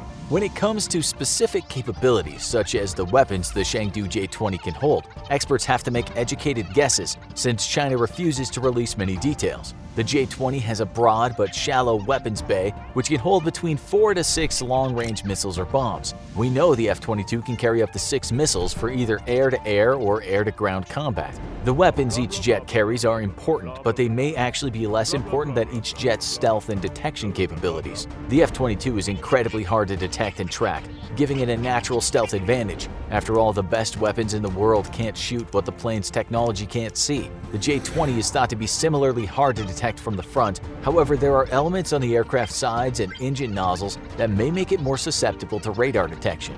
The next great consideration is maneuverability. In a dogfight, the more agile jet will usually win the day. However, it's also important to note here that the increasing speeds and weapon range of modern-day fighters have rendered dogfighting much less important and frequent than it used to be. In fact, the only US aircraft to have been involved in a dogfight in the last 20 years was in 2017 when a US Navy pilot shot down a Syrian fighter. Generally, pilots these days are trained to avoid or negate dogfights. That being said, maneuverability still gives jets tactical advantages in non-dogfight situations. Many observers, especially those who closely watched the Zhuhai 2018 air show, believe China has overstated the Chengdu J-20's capabilities. Military experts believe it is probable that China's J-20 is less maneuverable in a dogfight and therefore at a disadvantage against the more agile F-22. Others point out that the J-20 was made to function optimally with high-thrust WS-15 engines, which China is struggling to refine and produce.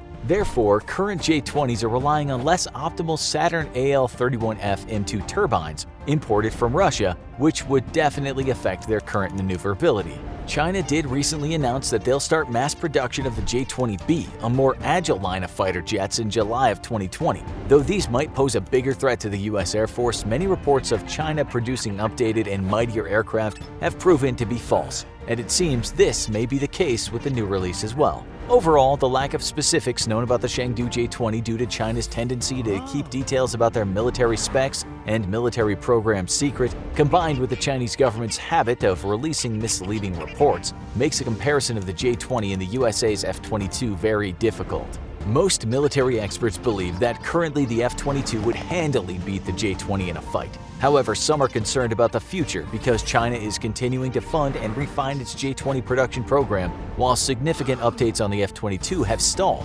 especially since F-22 manufacturing facilities were shut down in 2011. Another concern is the missiles the J-20s are carrying, known as PL-15s, one of the top air-to-air missiles in the world.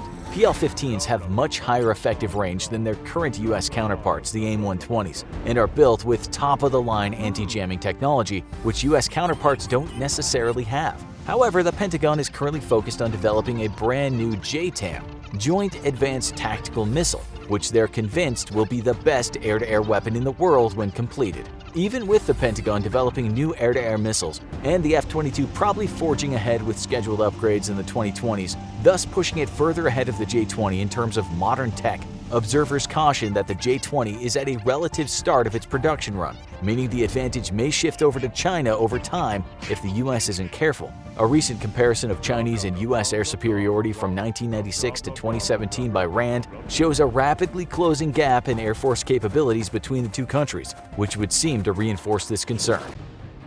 War. It never changes, except now it officially has. Right this very moment as you watch this video, yes, you, the viewer, are on the front lines of a new world war. It's an undeclared conflict with no rules, no standing armies, and no clear-cut objectives other than to do as much harm to the other side as possible. Even the identity of the combatants is often murky, as are the sources of the individual attacks. But in many of these operations, you are either an unwitting participant or a victim. Whether you realize it or not, you are on the front lines of the greatest war the world has ever known. The internet has brought us many things and brought the world closer together than ever. The internet economy now makes up a small but significant percentage of the world GDP and generates trillions of dollars in economic activity. Many people spend their entire lives connected. Their jobs are online, as are their social lives and even their entertainment. In today's interconnected world, the internet is the bedrock of our modern civilization. Yet for all the wonderful things the internet has done for us, it's also created a new region for conflict between nations. This new battle space is murky, and nations can hide their attacks or even disguise them as originating from an innocent third party. Where once war was a pretty clear-cut and straightforward concept, cyber war is ambiguous and full of mystery, and even just understanding who attacked you can be a difficult and confusing affair. The major players in this global cyber war are already known to most of the world. China, Russia, North Korea, and Iran are internationally recognized as being the worst offenders and most cyber-belligerent nations in the world. This should come as no surprise, as all of these nations face a real-world geopolitical situation where they're mostly isolated internationally with few, if any, friends. China may be a hugely important part of the world economy, but it has no friends on the world stage, save those it has temporarily bought for itself with predatory loans in Africa. Its bullying actions against its neighbors has actually worked against its own self-interests and brought neighbors such as Vietnam closer to the US in a bid to resist Chinese hostility. On the same note, Russia has for a long time isolated itself from the international community. Though Boris Yeltsin requested to join NATO back in 1991, at the time the scars of the Cold War War were too fresh within the European community, and Russia's intentions were mistrusted. When Vladimir Putin requested again in 2000 and then made an overture for a unified Europe in 2003, his requests were again dismissed by NATO allies not ready to trust Russia and its intentions. Given the poor record of Russia's democracy, which is today largely a sham, and its belligerent attitude towards its Baltic neighbors, it's hardly surprising that NATO wasn't quite ready to accept an olive branch. Perhaps, though, there could have been a relational restart if Russia had joined NATO, although most NATO members are unwilling to take the risk, especially as Russia specifically wanted the US to play a much lesser role in the alliance. Sadly, Russia's, and before that the Soviet Union's past behavior had painted it as a wolf in sheep's clothing, and NATO members felt more comfortable with the status quo. Presently, Russia is seeking to restore its influence around the world, but specifically in the Baltic states region. For Russia, restoring the Baltic nations to client nation-states is a critical security concern, as the vast European plain makes an invasion from the west into Russia extremely easy should NATO ever go to war with Russia. On the far east side of the plain, Russia is currently forced to defend a very wide border region against a potential invader. But if it could push its influence westwards, it would be able to stage forces on the narrower western part of the European plain and in turn bottleneck any invaders attempting to attack it. While for most Westerners the thought of an invasion of Russia is laughable, we have to consider that Russia throughout the 19th and 20th centuries suffered terribly at the hands of European invaders. From Germany in both world wars to France during the Napoleonic Wars, Russia has for 2 centuries been a massive victim of European aggression. Thus, it's understandable that it wishes to restore a security buffer between itself and NATO. Iran and North Korea both share similar goals and interests, namely causing as much economic harm to their international foe, the United States, as possible, through any means necessary. For both nations, though, the use of cyber weapons is similar in strategic thought to the potential use of nuclear weapons. Both nations want to make it clear that they can hurt the United States bad enough to deter an invasion. All of these nations are declared cyber actors against the United States, and have on numerous occasions been discovered as the perpetrators of various attacks against America. This is going to come as a surprise to some of our viewers, but yes, Russia did indeed hack the 2016 election. This is a fact, verified by numerous military and federal authorities. Robert Mueller's investigation also confirmed this fact, though it did not find evidence of direct collaboration between the Trump campaign and Russia. Russia interference and possible collaboration between an American presidential campaign are 2 separate issues, and one of them has been decidedly proven. The Russian attacks against the Democratic Party in the US, as well as the massive disinformation campaign that Russia undertook on social media to support the Republican campaign, all fall directly in line with previous Russian asymmetrical attacks against other NATO countries, though until 2016, it never dared to interfere in American elections. Back in 2004, Putin ordered a new age of Russian foreign policy that included the manipulation of its geopolitical rivals. Being hopelessly outgunned by NATO allies and unable to defeat the West militarily, Putin instead sought to slowly work to dissolve the bonds that held NATO together, as well as to sway national elections toward candidates friendly toward Russian interests, especially in the Baltics. One high-profile example of Russian meddling was its interference in Ukrainian politics between 2010 and 2014. Ukraine had been on a path to NATO membership, but due to the influence of pro-Russian politicians, this was halted, and instead, Ukraine declared itself a neutral European power. Unfortunately for Putin, his election meddling backfired, and in 2016, Ukraine made joining NATO a national policy goal and hopes to become a member in the next 25 or so years. Yet this is hardly the only example of election meddling by Russia. In the French 2017 election, Russia hacked Emmanuel Macron's personal email and released a trove of private emails, while running a digital disinformation campaign aimed at promoting their preferred far-right candidate, Marine Le Pen.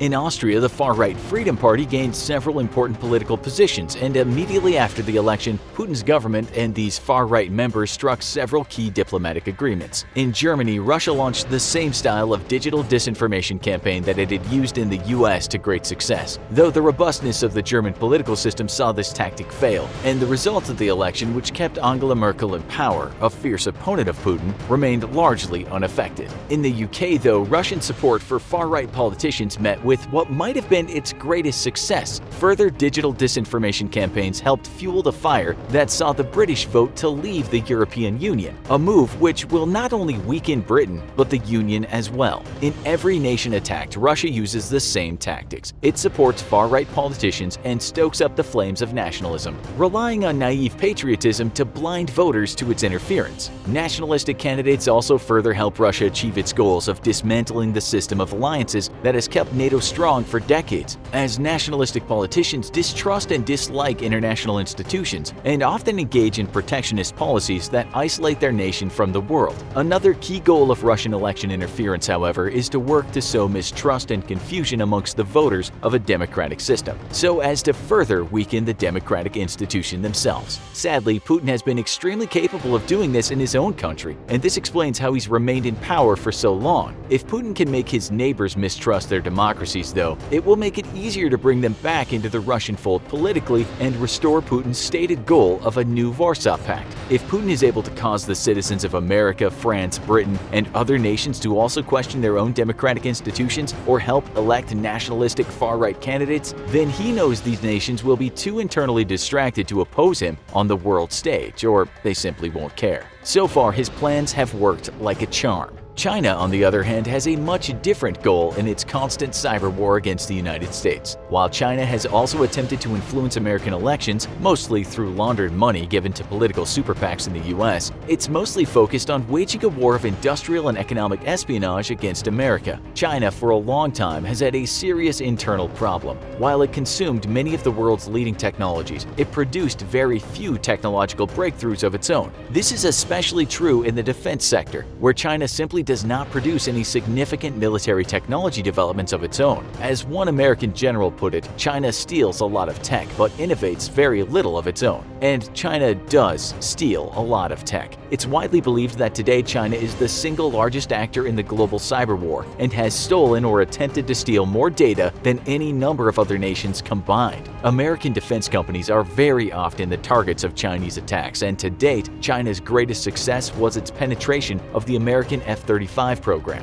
While it was unable to steal enough data to create a peer competitor aircraft to the F-35, it did manage to steal enough data to leapfrog decades of its own research and development into stealth aircraft, and managed to produce the poor man's version of a modern stealth fighter, the J-31. Skeptics of Chinese theft of F-35 technology need only look at a J-31 and immediately see that the aircraft is almost a carbon copy of the F-35. Recently, China attempted to penetrate the servers of General Dynamics in a bid to steal top-secret US plans for advanced submarine prototypes, but were only successful in stealing restricted but not classified information of no actual value. Targeting the US military, Chinese cyber attacks have also attempted and at times been extremely successful in penetrating American military networks. Other Chinese targets in America include software firms and big aerospace developers such as Boeing and SpaceX, who face almost daily cyber attacks, many originating from China. The US, however, is not completely helpless in these attacks, although it should be noted that for a long time the United States was grossly deficient in its ability to protect its cyber assets. The theft of the F-35 secrets was a huge wake-up call to the American government, and since then it's taken significant steps to protect itself. Yet, as one American cyber warfare leader noted on a congressional testimony before the Armed Services Committee, the cyber domain is the only warfighting domain that the US does not have an overwhelming advantage in.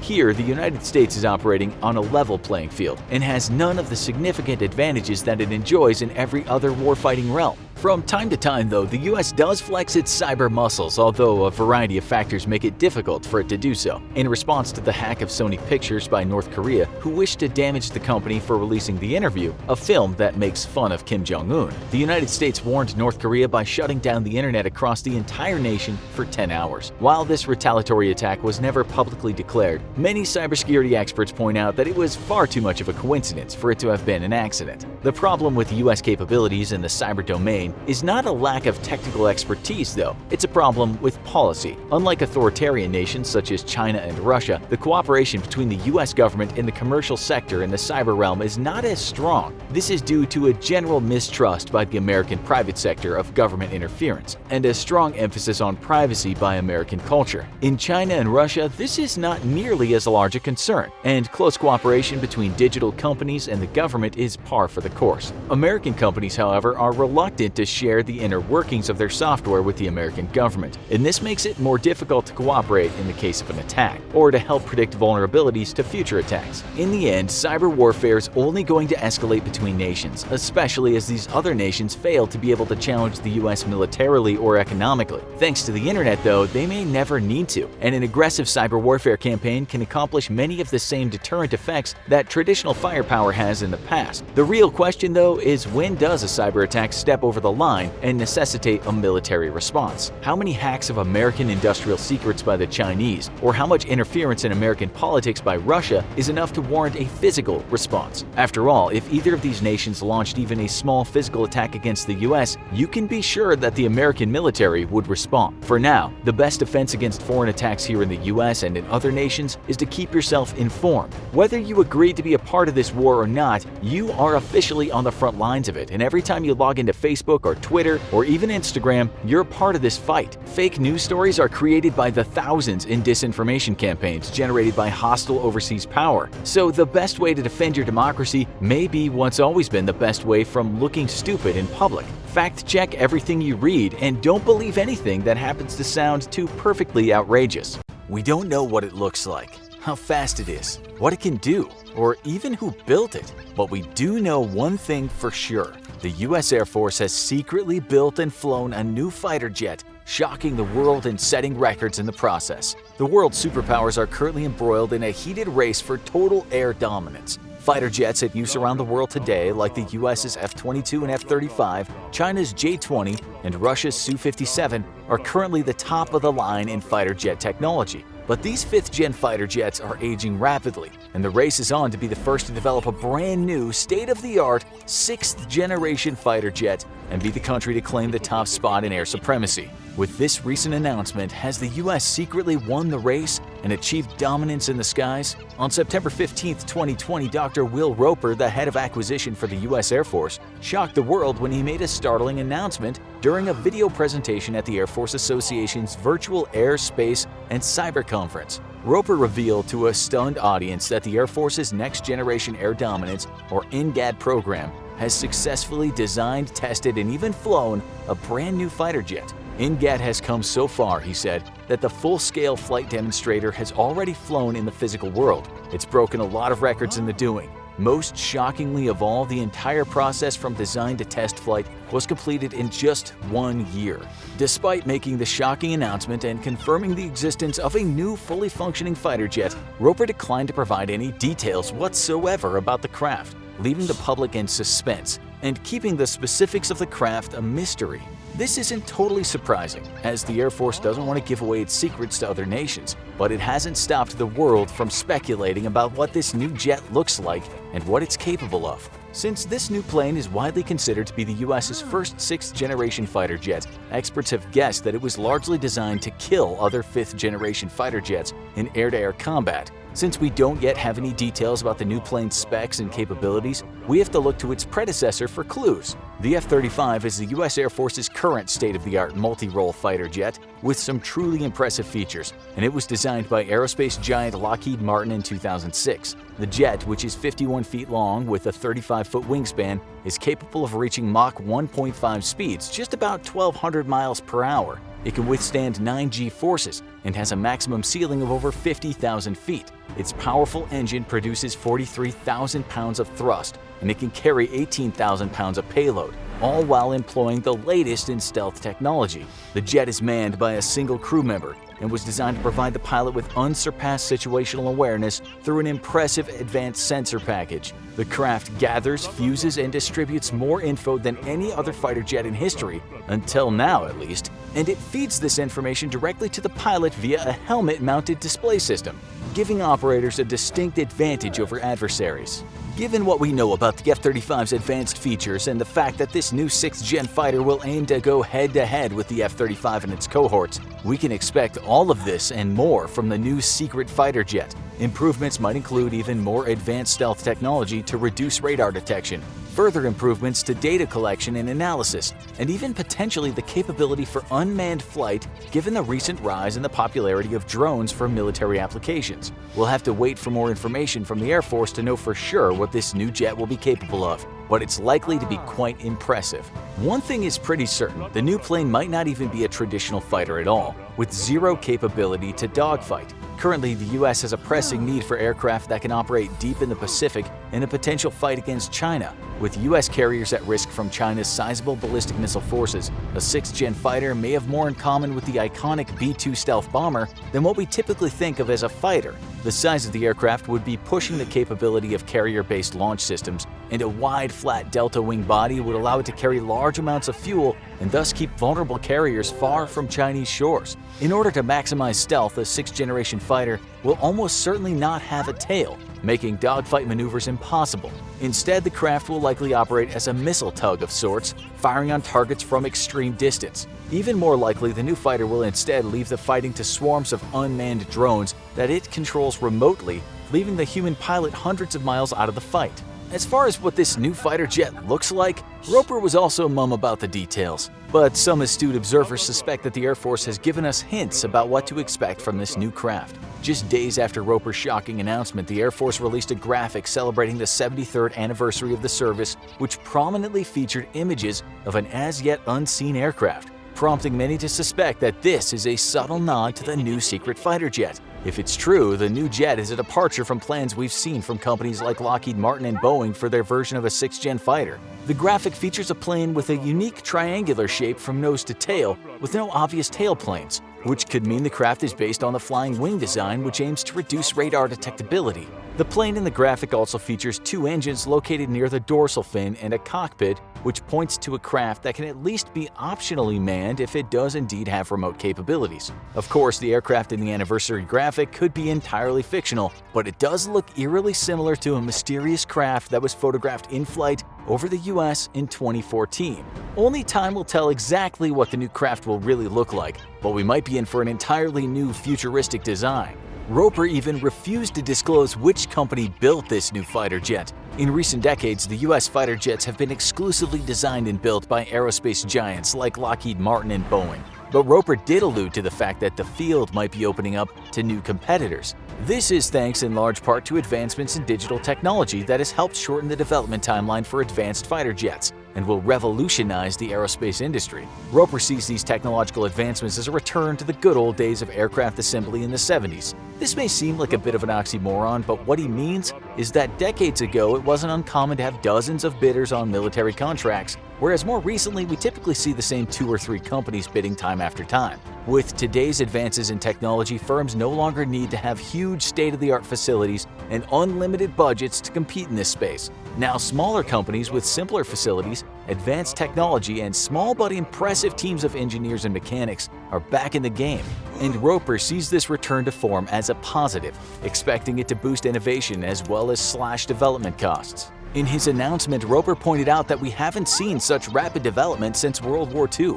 The F-35, the US's current leading-edge 5th-generation fighter jet, took more than a decade to get from the initial design to a fully functioning flying prototype. For this new jet, the entire process was completed in just 1 year. This astonishing feat was made possible thanks to modern technology that's already in use in the automobile industry and even Formula One cars, which allowed designers and engineers to fully build, test, and tweak the plane virtually before ever having to build a single physical piece of the jet. Of course, using computer-aided design technology to design and model new planes is nothing new. It's been the standard first step in any design process for decades. What is new is a concept called digital twinning, which lets designers collect and analyze mountains of data and accurately test a vehicle under real-world conditions in a digital environment. Digital twinning involves equipping a real physical object like a car or a plane with hundreds of tiny sensors, and then using technology to build a digital model or a twin that mirrors the real thing. In this case, the F-35 was used as the real-world physical model, and sensors on the F-35 fed computers with real-world data that allowed them to modify the plane's design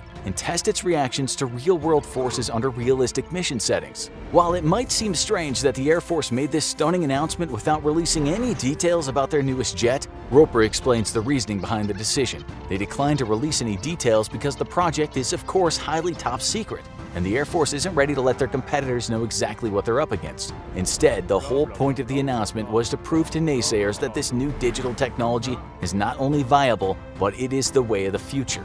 Roper talked about how he's had to withstand months of comments from his colleagues about how this technology, however great it is, could never be used to create full-scale warfighting systems when all he could do was just smile and nod, while knowing full well that his team was in the process of doing just that. "My hope is to create greater credibility in the process, at least within my own team," he said during the release.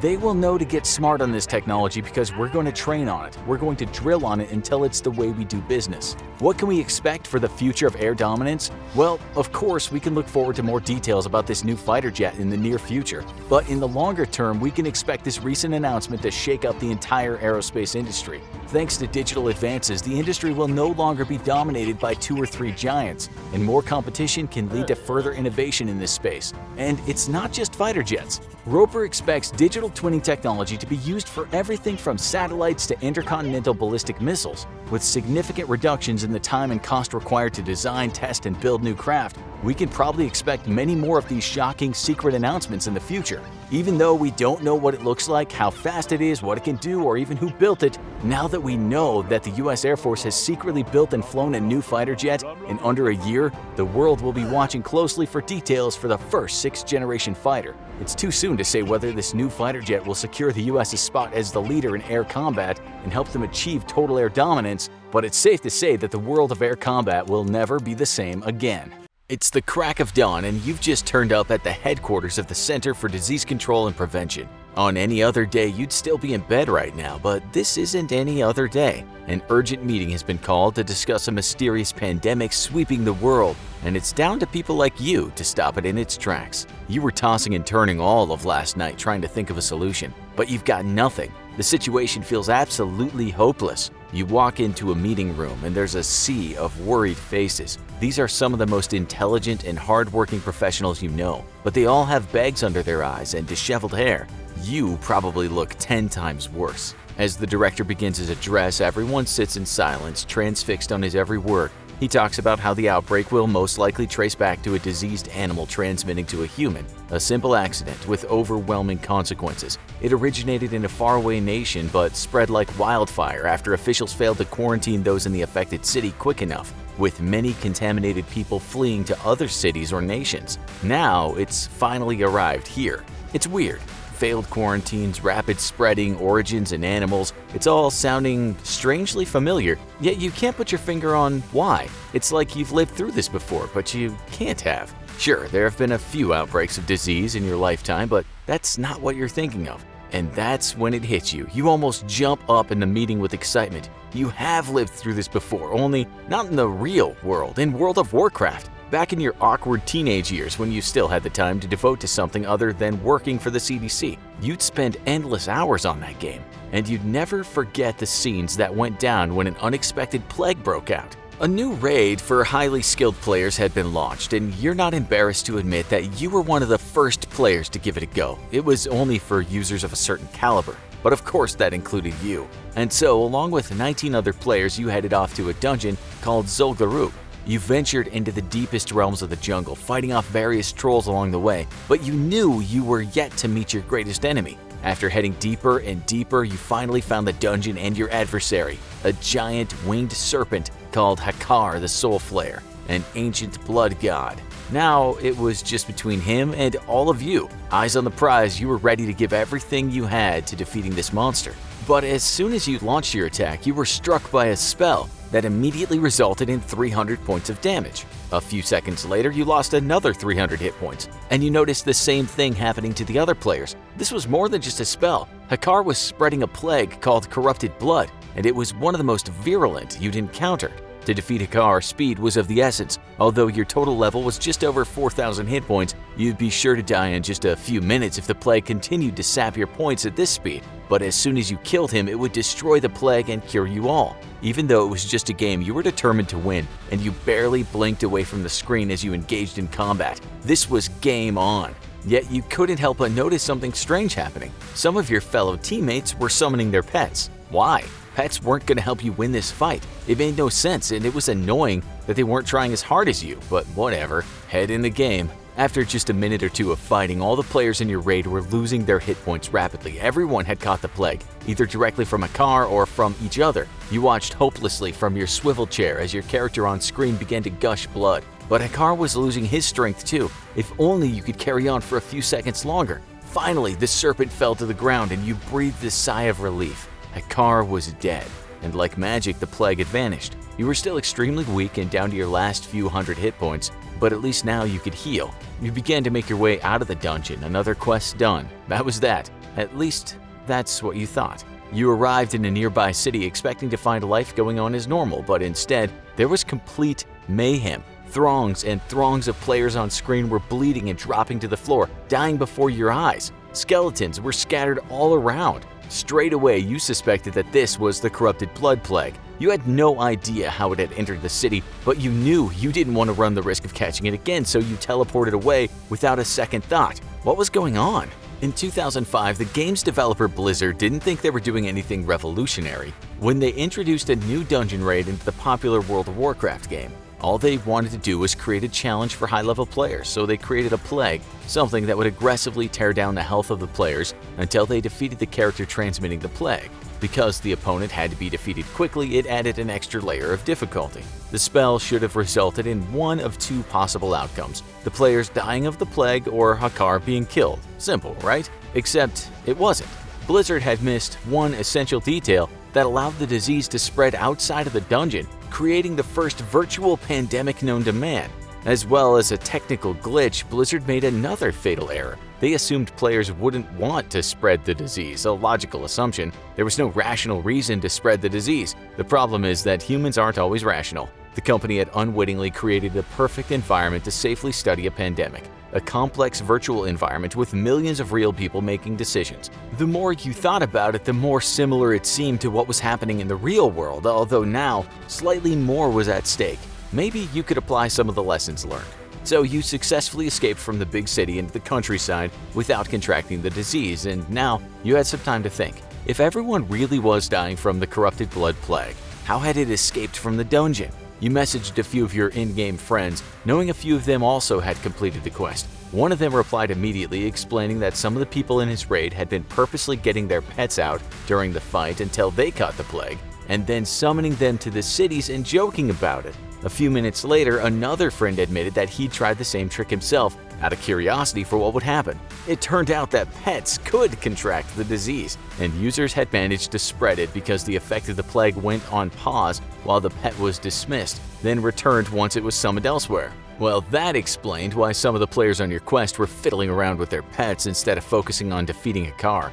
But why had it even crossed their mind to try and spread the disease around on purpose? Well, to be honest, it was pretty annoying. All he wanted to do was get on with the game like normal, but some utter pricks had tried to be clever and ruined things for everyone else. Now the same guy who had purposely spread the disease from the dungeons into the city was saying he wanted to go to the center of the mayhem and see what was going on for himself. This guy had at least twice the number of hit points you did, so he wasn't too scared of the plague and thought he might be able to heal himself. Well, he went ahead. Your other friends teleported to the countryside where you were, a safe space from all the craziness. A few minutes later, Blizzard sent a message to all users announcing that a quarantine was now taking place in the most infected cities. To prevent the disease spreading further, nobody should leave those areas until they were able to fix the problem. Incredible, even the game developers were struggling. Surely they'd fix this soon. Next thing you knew, your friend had appeared in the countryside out of nowhere saying Blizzard hadn't actually banned teleportation out of the infected cities, and a few seconds later, you started to lose hit points. Oh great. So your so-called friend had now infected you all just for a joke, and there was probably no way to get rid of the plague now. Unsure of what to do, you logged out and hoped for the best. By allowing pets to get infected, Blizzard had committed a fatal error. There was no sensible reason for players to summon their pets to different destinations while they were in the quest. But like we'd already established, people aren't always rational. Lots of the players were just looking for a bit of mischief. Once these pets arrived in the big cities, they infected low-level players who died instantly from the plague due to their low number of hit points. Non-player controlled players were infected too, and because they couldn't die themselves, it allowed them to spread it to even more users. There was no cure for this horrible plague that had swept across the virtual land. Although many many healers had rushed to the aid of dying players, the corrupted blood plague was a typeless debuff, meaning it was almost impossible to heal, and by keeping those who were infected alive for longer, the healers ended up doing more harm than good. Other players realized they could make themselves immune by flagging themselves as being on PvP mode, but this was only a temporary solution. So those who wished to spread the disease eventually cottoned on and flagged themselves too so they could continue spreading. The pandemic showed some interesting results about the psychological reaction of humans. Some rushed to infect as many people as possible while others tried to help. Many people chose to ignore the quarantine that was imposed, thinking of themselves and not the wider social implications. Maybe behavioral science is just as important as the biological science and epidemiology. You should probably mention that in the meeting.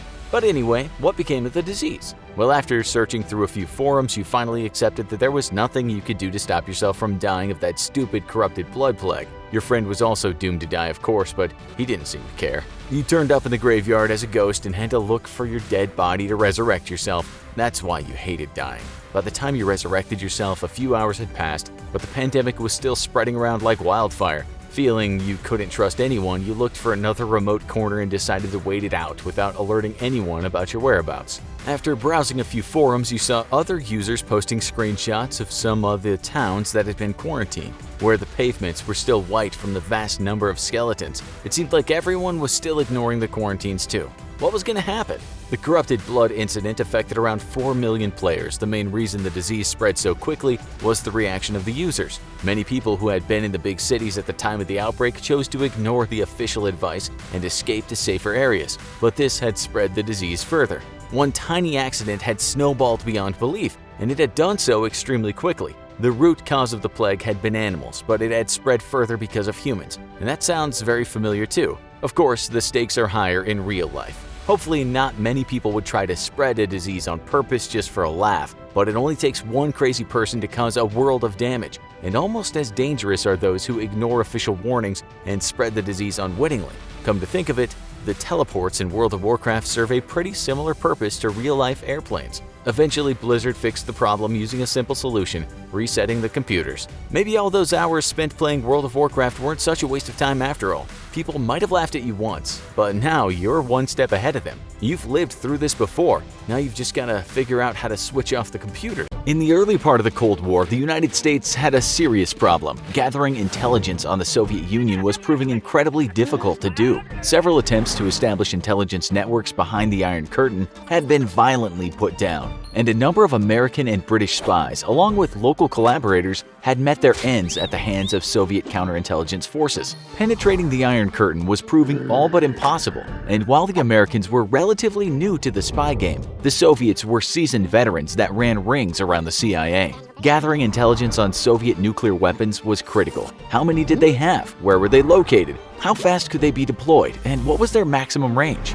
In these early decades of the Cold War, the world hung on the edge of nuclear war, and knowing its enemy could prove to be the only thing that would save the United States, or at least mitigate the damage of an all-out nuclear exchange. Yet human operatives were routinely failing in their mission or winding up dead. Recognizing that they still had a lot to learn from their Soviet counterparts about spying, the US turned to the one area that it was superior to the Soviet Union in for an answer: technology. Immediately after World War II, the US, Britain, and the Soviet Union all scrambled to get their hands on all the Nazi technology they could, along with their brilliant engineers and scientists. Given the United States liberal society and deep animosity between Germans and communists, most German scientists, however, opted to turn themselves into American authorities willingly, and the Soviets were largely forced to resort to kidnapping or threats to get their hands on high-value Germans. The influx of German talent to the US and the lure of American liberal culture to a world decimated by war and pitted between dictatorships and communist regimes helped bring other great minds to American shores, and soon the US was leapfrogging the Soviet Union technologically in several key areas.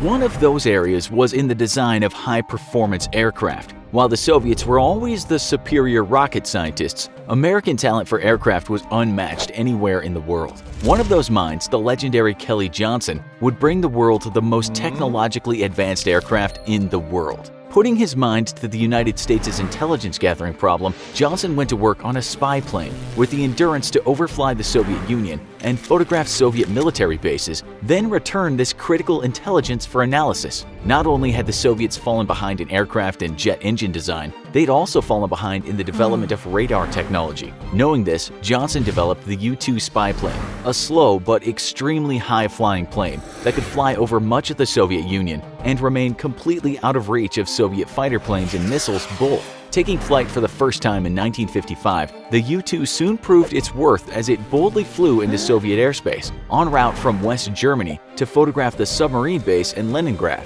As the U-2 slowly tracked its way across international waters and began to penetrate Soviet airspace, American officials waited with bated breath. Soviet radar may have been less advanced than American radar, but even their ground stations would have easily detected the incoming U-2 from dozens of miles away. Intercepted radio communications told U.S. officials that Soviet interceptors were in the air and rapidly approaching the incoming U-2. Flying at just a few hundred miles an hour and equipped with zero weapons, the U-2 was utterly defenseless. Flying at 70,000 feet, the Americans were alarmed when it became clear that not only had the Soviet radar spotted the U-2, but had actually been able to intermittently track its course. This was a stunning revelation to American planners, who had believed that Soviet radar would be unable to accurately track such a high-flying target for any amount of time. Not only was this assumption now clearly false, but in fact turned out that the Soviet radar may have actually been a little better than American radar. Worried officials nevertheless approved the continuation of the mission, and the U-2 continued to fly toward its target in Leningrad. Though unable to accurately track the U-2 for long,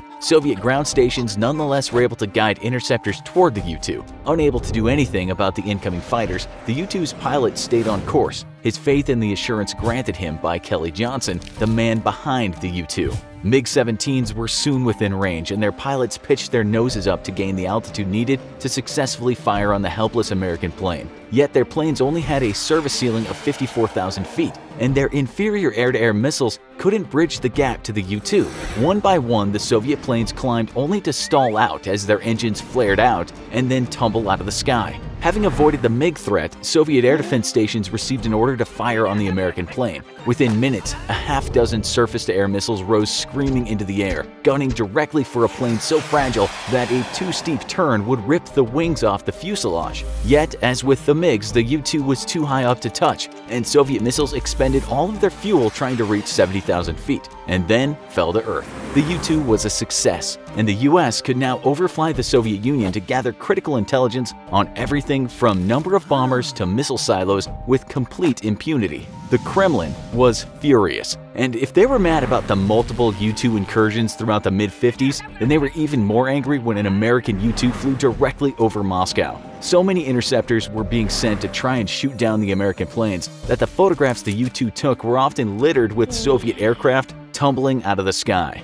The US restricted the flights of the U-2, not wishing to risk a provocation to war. The Americans believed that the Soviets would simply accept that they could not stop the U-2, and while they lodged many diplomatic complaints, they never publicly acknowledged the incursions on the world stage for fear of international embarrassment. American assumptions about the Soviets would prove terribly wrong, however, when on May 1, 1960, a Soviet surface-to-air missile brought down a U-2 on a mission over the Soviet Union. The Soviets had caught up to American technology and, in a matter of a few short years, dramatically improved their missile technology, and yet the US still desperately needed the critical intelligence that the U-2 had offered. With this intelligence, America had an unparalleled strategic advantage over the Soviet Union and knew the layout of its military forces almost as well as the Soviets did themselves. The shooting down of the American U-2 was now an official intelligence disaster, and the US needed a solution. Already in development before the shoot-down of the U-2 in 1960, Kelly Johnson redoubled his efforts on the development of a brand new spy plane. The Soviets proved they could track and shoot down a U-2, so Johnson's answer was simple: we'll just go faster than their missiles. A lot faster. Johnson had for a few years been working on a new ultra-secret prototype airplane. Jet fighters and bombers were still a relatively new development, having been operational in significant numbers for about a decade, and now Johnson was designing a jet-powered plane that was decades ahead of anything else in the sky. Experimenting with a few variants for different mission types, Johnson's secret and very futuristic plane finally settled on a role as a reconnaissance aircraft, and the first SR-71 took to the sky on December 22, 1964. On its first flight, the plane reached an incredible speed of Mach 3.4, and it immediately became apparent that the US had the tool it desperately needed to keep tabs on the Soviets. 4 years later, the SR-71 flew its first operational sortie, penetrating into North Vietnam and revealing hidden Vietnamese bases. 2 weeks later, American forces had destroyed them. The SR-71 continued to fly deep into North Vietnam, and soon the North Vietnamese and their Soviet advisors grew wise to the airspace incursions. Not a true stealth aircraft, the SR-71 nonetheless had stealthy features designed to make it more difficult to spot and successfully track. The first incursions into North Vietnam were disregarded by the Vietnamese radar operators and their Soviet advisors as being artifacts or equipment malfunctions. Nothing in the world could be flying at that high and that fast to be real. Yet the SR-71 was very real, and flying at 3 times the speed of sound from an incredible altitude of 80,000 feet. After several of these radar glitches, it was clear that something was going on in the skies above North Vietnam. The damned Americans were at it again. On July 26, 1968, Vietnamese air defense stations tracked an incoming SR-71. The problem for ground radar was that the plane was fast, blazingly fast. And this fact, combined with stealthy characteristics of its design, meant that by the time the radar contact was made, it was typically too late to fire a missile. Nevertheless, on this day the Vietnamese tried, firing Soviet-made surface-to-air missiles at the incoming plane. The crew was immediately alerted by their missile warning indicator and followed standard missile avoidance protocol: go faster. The plane accelerated to about Mach 3.3, and the crew held their breaths. Would Kelly Johnson's plane truly outfly a supersonic missile? In moments, they had their answer, and Flight 976 went on its way completely unharmed. On their return journey back to base, they overflew the same SAM site and were fired on again to the same effect. Later analysis of the terrain tracking camera footage revealed that the nearest missile had exploded a full mile behind the big black plane. The SR-71 could officially outfly missiles. Soon, SR-71 flights took place over the Soviet Union itself, and frustrated Soviet officials found themselves in the same position they were back in the late 50s. All of their secrets lay bare and exposed for the Americans to photograph from the sky, and they were utterly helpless to stop them. Salvos of SAMs were fired at the incoming planes, but each time the pilot simply stepped on the gas and outran the missiles. To avoid interception, the SR-71 was equipped with a radar jammer, which would make it difficult to lock onto the plane once in range. This difficulty was further compounded by the stealthy features of the big plane's body, and together effectively lowered tracking and target acquisition range to just a few dozen miles. Even at these ranges, though, a radar on the ground may spot the SR-71, but would not have a high enough resolution lock to successfully guide missiles to target. The incredible speed of the SR-71 then allowed it to simply blaze over the surface-to-air installation, and any missiles fired would spend all their energy on just reaching the 80,000-foot altitude the plane flew at, and then simply fall back to Earth. Soviet interceptors proved no better at the job than their surface-to-air batteries did. Most of them simply lacked the ability to even get high enough to threaten the SR-71 in the first place. To solve the issue and to counter the threat of secret American supersonic bomber programs, Soviet designers created the MiG-25. In essence, the MiG-25 was nothing more than a rocket with wings, and included very few avionics. Despite being highly touted by the Soviets, the reality was that the plane could operate only as an interceptor, and even then, it had an effective combat radius of under 200 miles. The max operating altitude of the plane was just below the SR-71, which in theory would allow for interception, but the plane could not fly faster than Mach 2.5 or it would destroy its engines. The only hope for a MiG-25 to intercept the SR-71 would be if it somehow managed to get an early enough warning to line up a head-on shot at the SR-71. And even then, its missiles would fail to compensate for the incredible closing rate of the SR-71 and had no hope of hitting it. When the MiG-25 proved ineffective, the Soviets doubled down and developed the MiG-31. A vastly improved interceptor, the MiG-31 had much greater range and operational altitude, and was theoretically capable of intercepting an SR-71. In fact, at least a dozen peaceful intercepts near Soviet airspace were carried out during the 1980s, and all of these when Washington had hoped to improve relations with the Soviet Union by ceasing operations inside its airspace. These intercepts led many to believe that the SR-71 had met its match. Yet in reality, even the MiG-31 was unlikely to intercept an SR-71 except in the most favorable conditions, and even then it would need quite a bit of luck. In order for the MiG-31 to successfully intercept the SR-71, it would require the coordination of several aircraft to cover all approach vectors, thus increasing the odds that at least one would be at the right incoming direction for the SR-71. The MiG-31 would still stall out trying to get to the same altitude as an SR-71, and typically would only get within 10,000 feet, not nearly close enough for a guaranteed missile intercept. Only by being directly in the path of an incoming SR-71 could the MiG-31 hope to shoot one down, and even then it was doubtful. The extreme altitude meant that any missiles fired would have a very difficult time maneuvering, as they rely on fins to adjust their course as they fly through the air. The very low temperatures also affected the proximity fuses on the missiles, and made it unlikely that it would detonate in time to damage the aircraft. On top of this, the SR-71 itself was armed with defensive countermeasures that included jammers, and the low radar reflectivity only confounded problems for an incoming missile. The most optimal launch envelope for an enemy fighter would actually be to get directly behind the SR-71, where heat-seeking missiles could lock onto the engines. But again, with the MiG-31 unable to keep up with the SR-71's speed, this was an extremely unlikely thing to happen. Even the peacetime intercepts that the MiG-31 carried out on the SR-71 were only ever truly possible because the SR-71's flight route was well known to the Soviets. Had the SR-71 truly wanted to penetrate Soviet airspace, it would have taken an unpredictable approach vector, and it would have been up to blind luck for the MiGs to be in the right place to take their shot. In the end, the SR-71 served America faithfully for over 30 years, and despite over 1,000 missiles fired at it, not a single SR-71 was ever lost to hostile action. Many myths abound over its retirement in the 1990s, with most people believing that advances in Russian interceptors and missiles put the SR-71 at risk, or that spy satellites were able to do the job of an SR-71 and it was no longer needed. These assumptions are both tacitly false, as there still doesn't exist a plane that is truly capable of ensuring a successful interception of an SR-71. And while useful, spy satellites can take up to 24 hours to get over a target area and have a predictable route in the sky, which allows an enemy to hide whatever they don't want seen when the satellite is overhead. In truth, the SR-71 was cancelled due to shifting budget priorities by US lawmakers. In a world without the Soviet Union, few believed that the SR-71 was necessary anymore, and budgets increasingly went to the development of the B-2 bomber and UAVs. Today, though, with the rise of China and Russia's renewed belligerence, a successor to the SR-71 is now in testing and is rumored to hit speeds as high as Mach 6. Without a doubt, the finest aerospace engineer in history, Kelly Johnson designed and built the world's greatest spy plane. And even today, decades after his death, the SR-71 remains unparalleled in capability. Why do you think the SR-71 was really cancelled? Do we have a need for spy planes today? Let us know in the comments, and as always, if you enjoyed this video, don't forget to like, share, and subscribe for more great content.